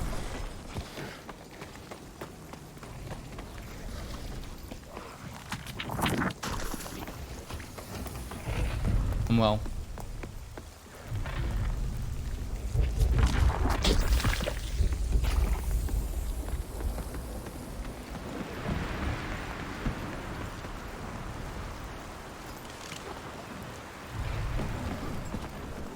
Where are we going? Oops. Will these be... I heard someone jump there. Did you jump? Yeah, that was me. I jumped.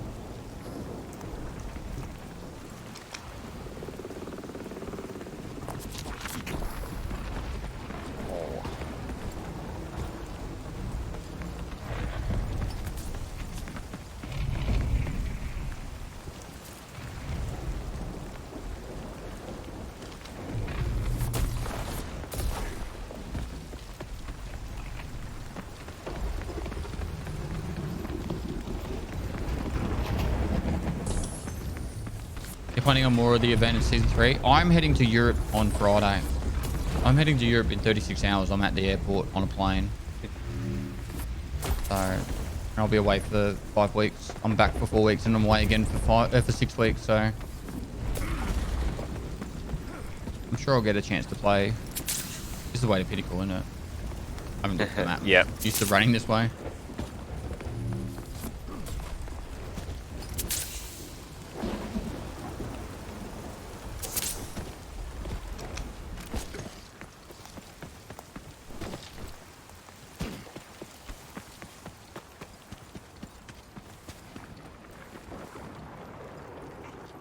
Yeah, well, I'm actually going to go to Europe now, finally. Well, I was in Europe and then COVID happened, so it kind of just, everything stopped.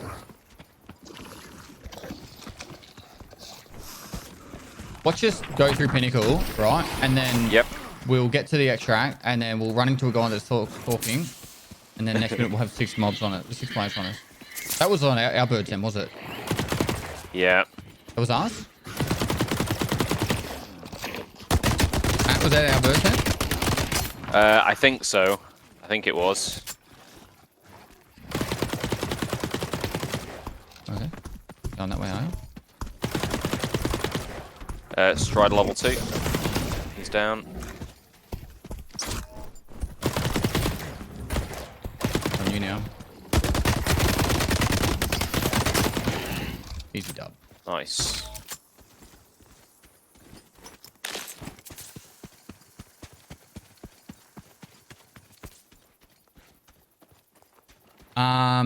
So yeah, I went to Europe in 2020. We were going to climb a heap of mountains and travel a lot, and then COVID happened. So the idea was to postpone it till later. So this is when I decided to do it.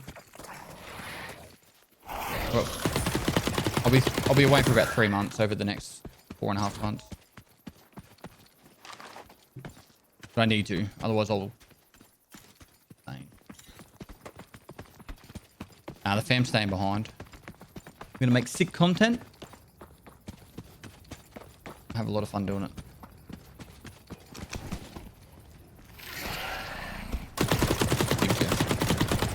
Boy.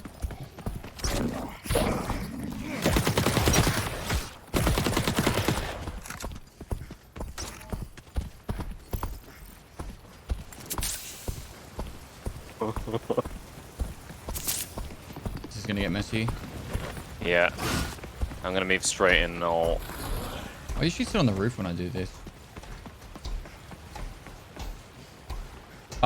There's guys running around everywhere up here. Like, they just came out of the building. Yeah, they UDAG road. Some of these out of the way.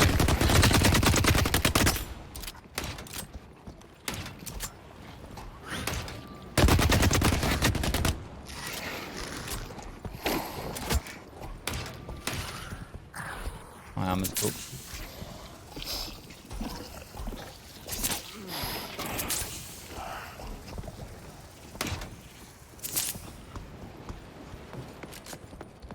I wonder if for some reason we're on my servers now.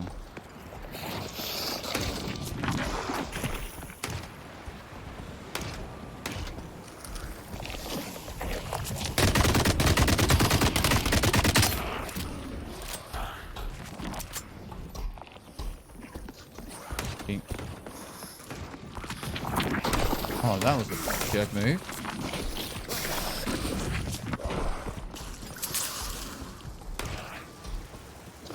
Nah, it's all good. Tickle me pink. I think it's getting about it's midnight for you now, isn't it? Close to? 11:30 now. Yeah.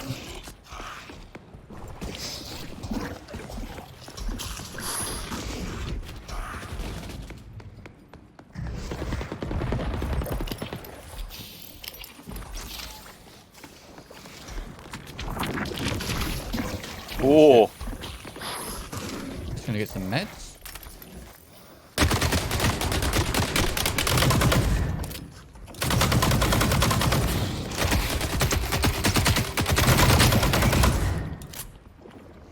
Armor's gone.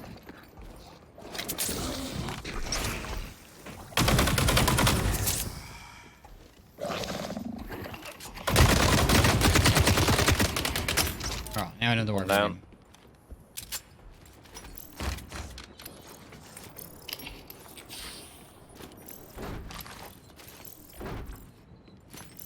Looting is so addictive. Yeah. Finally, somewhere I can live out my kleptomaniac dreams. Alright, I think there's a weapon crate down here. That's Ash. Are there any weapon crates up here, or is it only in the locked room? I believe it's only in the locked room. That's one of the worst things you guys ever did, was nerf how often you get like the weapon crates in these areas. I used to like just run to these areas and get all the guns, and I was so happy. Ooh, asteroids are landing here though now, so watch out.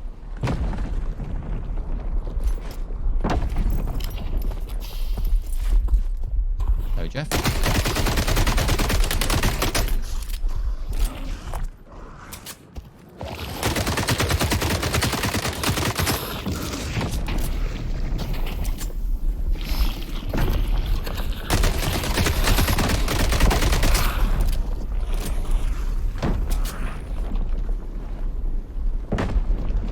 Oh, Matt, have Matt tell you about the new key in this area. It's meant to think like original keeper. There's gonna be like a new locked room.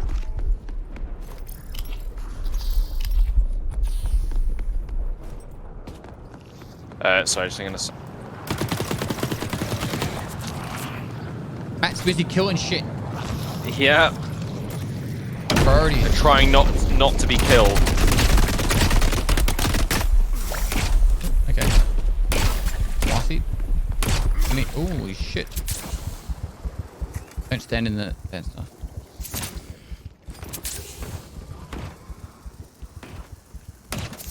Let's use this actually.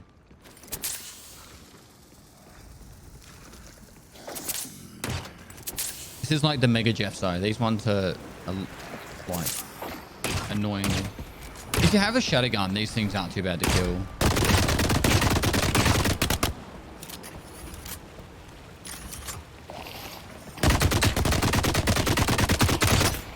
Alright, he's dead. Okay, they're down now. Man landing.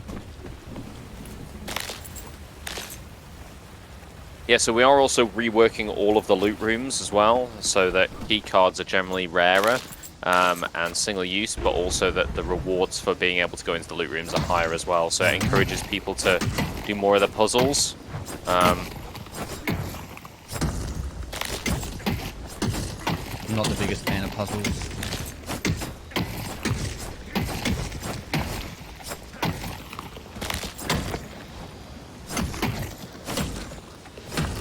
I suppose for me, the reason I don't like puzzles though is I hate doing them as a solo. The amount of times I get jumped doing them. Do you want this stuff? No, not particularly. You're welcome to it all. I'm just collecting because I have to. You have to? No, like I have a craving to hoard loot.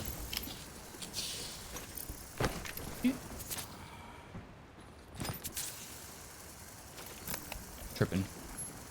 Oh, that's a good point. Someone actually mentioned also with Season 3, we'll also be releasing DLSS 3 support. So those of you that have RTX 4000 series cards will be able to see higher FPS by enabling DLSS 3. This might sound stupid, but if you've already got a 40 series card, wouldn't you already have great FPS? Yeah, you can. Yeah. How many Basically, FPSs do you need? it's like loot. Is there such a thing as too much? Oh.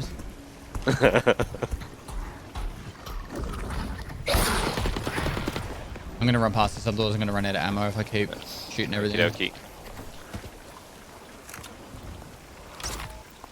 Yeah, I think DLSS works for older gen cards as well, doesn't it? Not just. Yeah, so some of it is supported by older generation cards. But I'll be honest, I would need to read through our documentation or NVIDIA's to make because there's DLSS 3 and then there's things like frame generation, and then there's also reflex as well, which is additional functionality that basically all helps improve performance in different ways. But DLSS, I think it's DLSS is supported by everything. DLSS 3 is primarily 4000 series cards. Don't follow me. Yeah. Death will follow. I went a little bit wide. Gotta go past the waterfall. Yeah.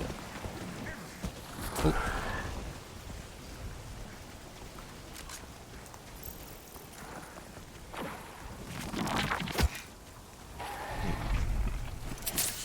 Tom Brady, the quarterback.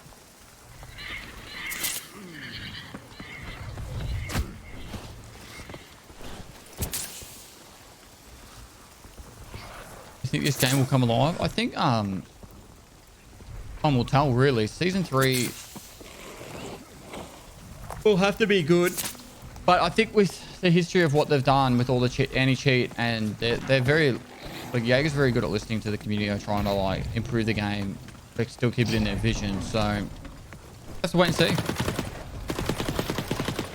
And we're really pushing for Season 3 to kind of be our magnum opus, like our best season release ever.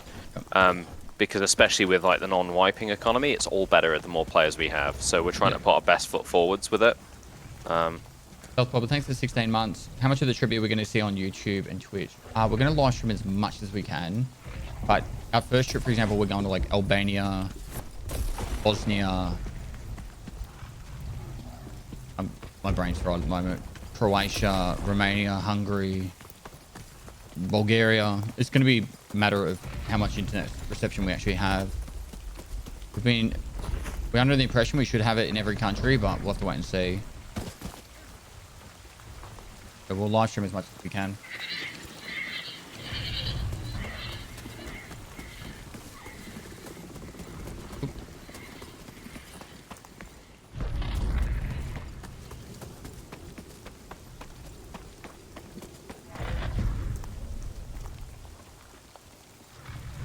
How hard is it going to be flying with the full IRL setup?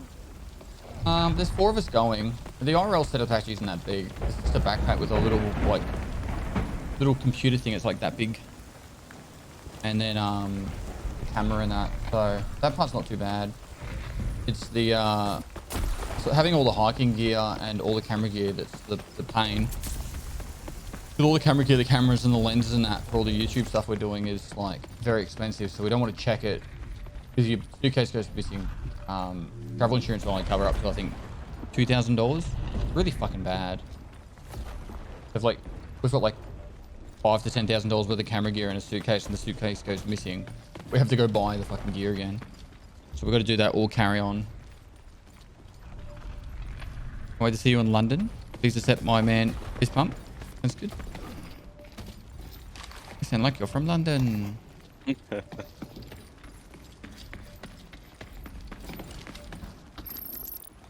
Yeah, I want every extractor shooter like genre game to succeed because I think it would only make every one of the games just better. And it's still like a bit of a scary category game for a lot of players to get into, particularly like younger kids. Why would I play a game and then die and lose all my stuff? Like, it's like...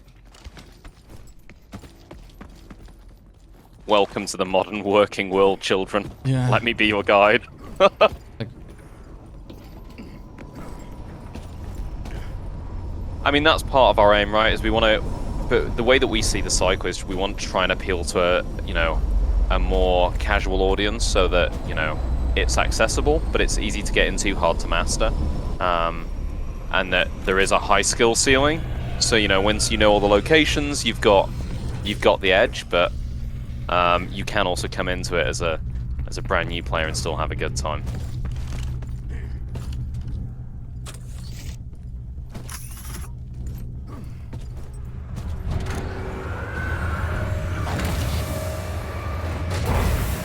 so what kind of free loadout are we talking? Is it going to be like a full grey loadout? No, so it gives you a random selection between grey and blue gear. How often? Normally, I think it's every 15 minutes is our current cooldown. Yeah. But normally what you'll experience is you might have one blue item, two green, and then grey. But you could also just have a bad luck, and it can all be grey. Mm-hmm. But generally it's pretty mixed. So some of them I've been looking at and I've been like, blue bag, yes please. And then you've got to run around where you've got a pistol. But if you get to extract with that loot, you actually get to keep it. So it's also a nice way for maybe people that aren't as good as you or I at killing other players. It's a nice way for them to be able to accumulate gear as well. Yeah, and they could always sell it and buy other stuff as well. Yeah. Unless you put like some restriction on that you can't sell it. But I think if it's not too good a gear, it shouldn't really matter. No, and that's exactly our intent. Is we want to, we don't want to add like the arbitrary restrictions there. We want to give people the agency of what they do with it. All right, I think I might call it there for the cycle. I want to finish my hardcore today for Tarkov, and if I don't get onto it, I've got about 7 more hours I'm going to stream for today, so I need to get it finished. Thanks for playing. And it was good fun, man. It's good having a chat. If you're going to be in, if you're interested going to the UK and doing the 3 peaks challenge, just send me a message and I'll give the exact details. But at the moment, the date's pretty locked in for when we're doing it. Sweet. I will check the dates and flights because I love British mountains, and I've been up all 3 before. Otherwise, on the second trip, there's not really any hard ones that we're doing on the second trip besides Scandinavia, I think, and Iceland, which I don't know if you want to go that far. It might be a bit more of a trek. So I've currently got it on my list. I'm hitting off all the top mountains across Europe. So yeah, well, and I don't have Iceland yet. So if you want any advice after I've done them all, I could definitely give you some more information. Absolutely. I've got Mont Blanc booked later this year. Well, actually, now I can hit you up about the big ones because, yeah, like I said, I think we're going to push the 3rd trip back to next year just because we can do them all in the peak season. And then we'll do like probably 6 or 7 over like 5 weeks. So then that way we've got like a week-ish per mountain. Yeah. But yeah, dude, thanks so much for taking the time to have a chat and showcase the game and talk about Season 3. And yeah, I'll be back in 5 weeks and I'll definitely check it out then. Sweet. Enjoy your trip, and hopefully I'll see you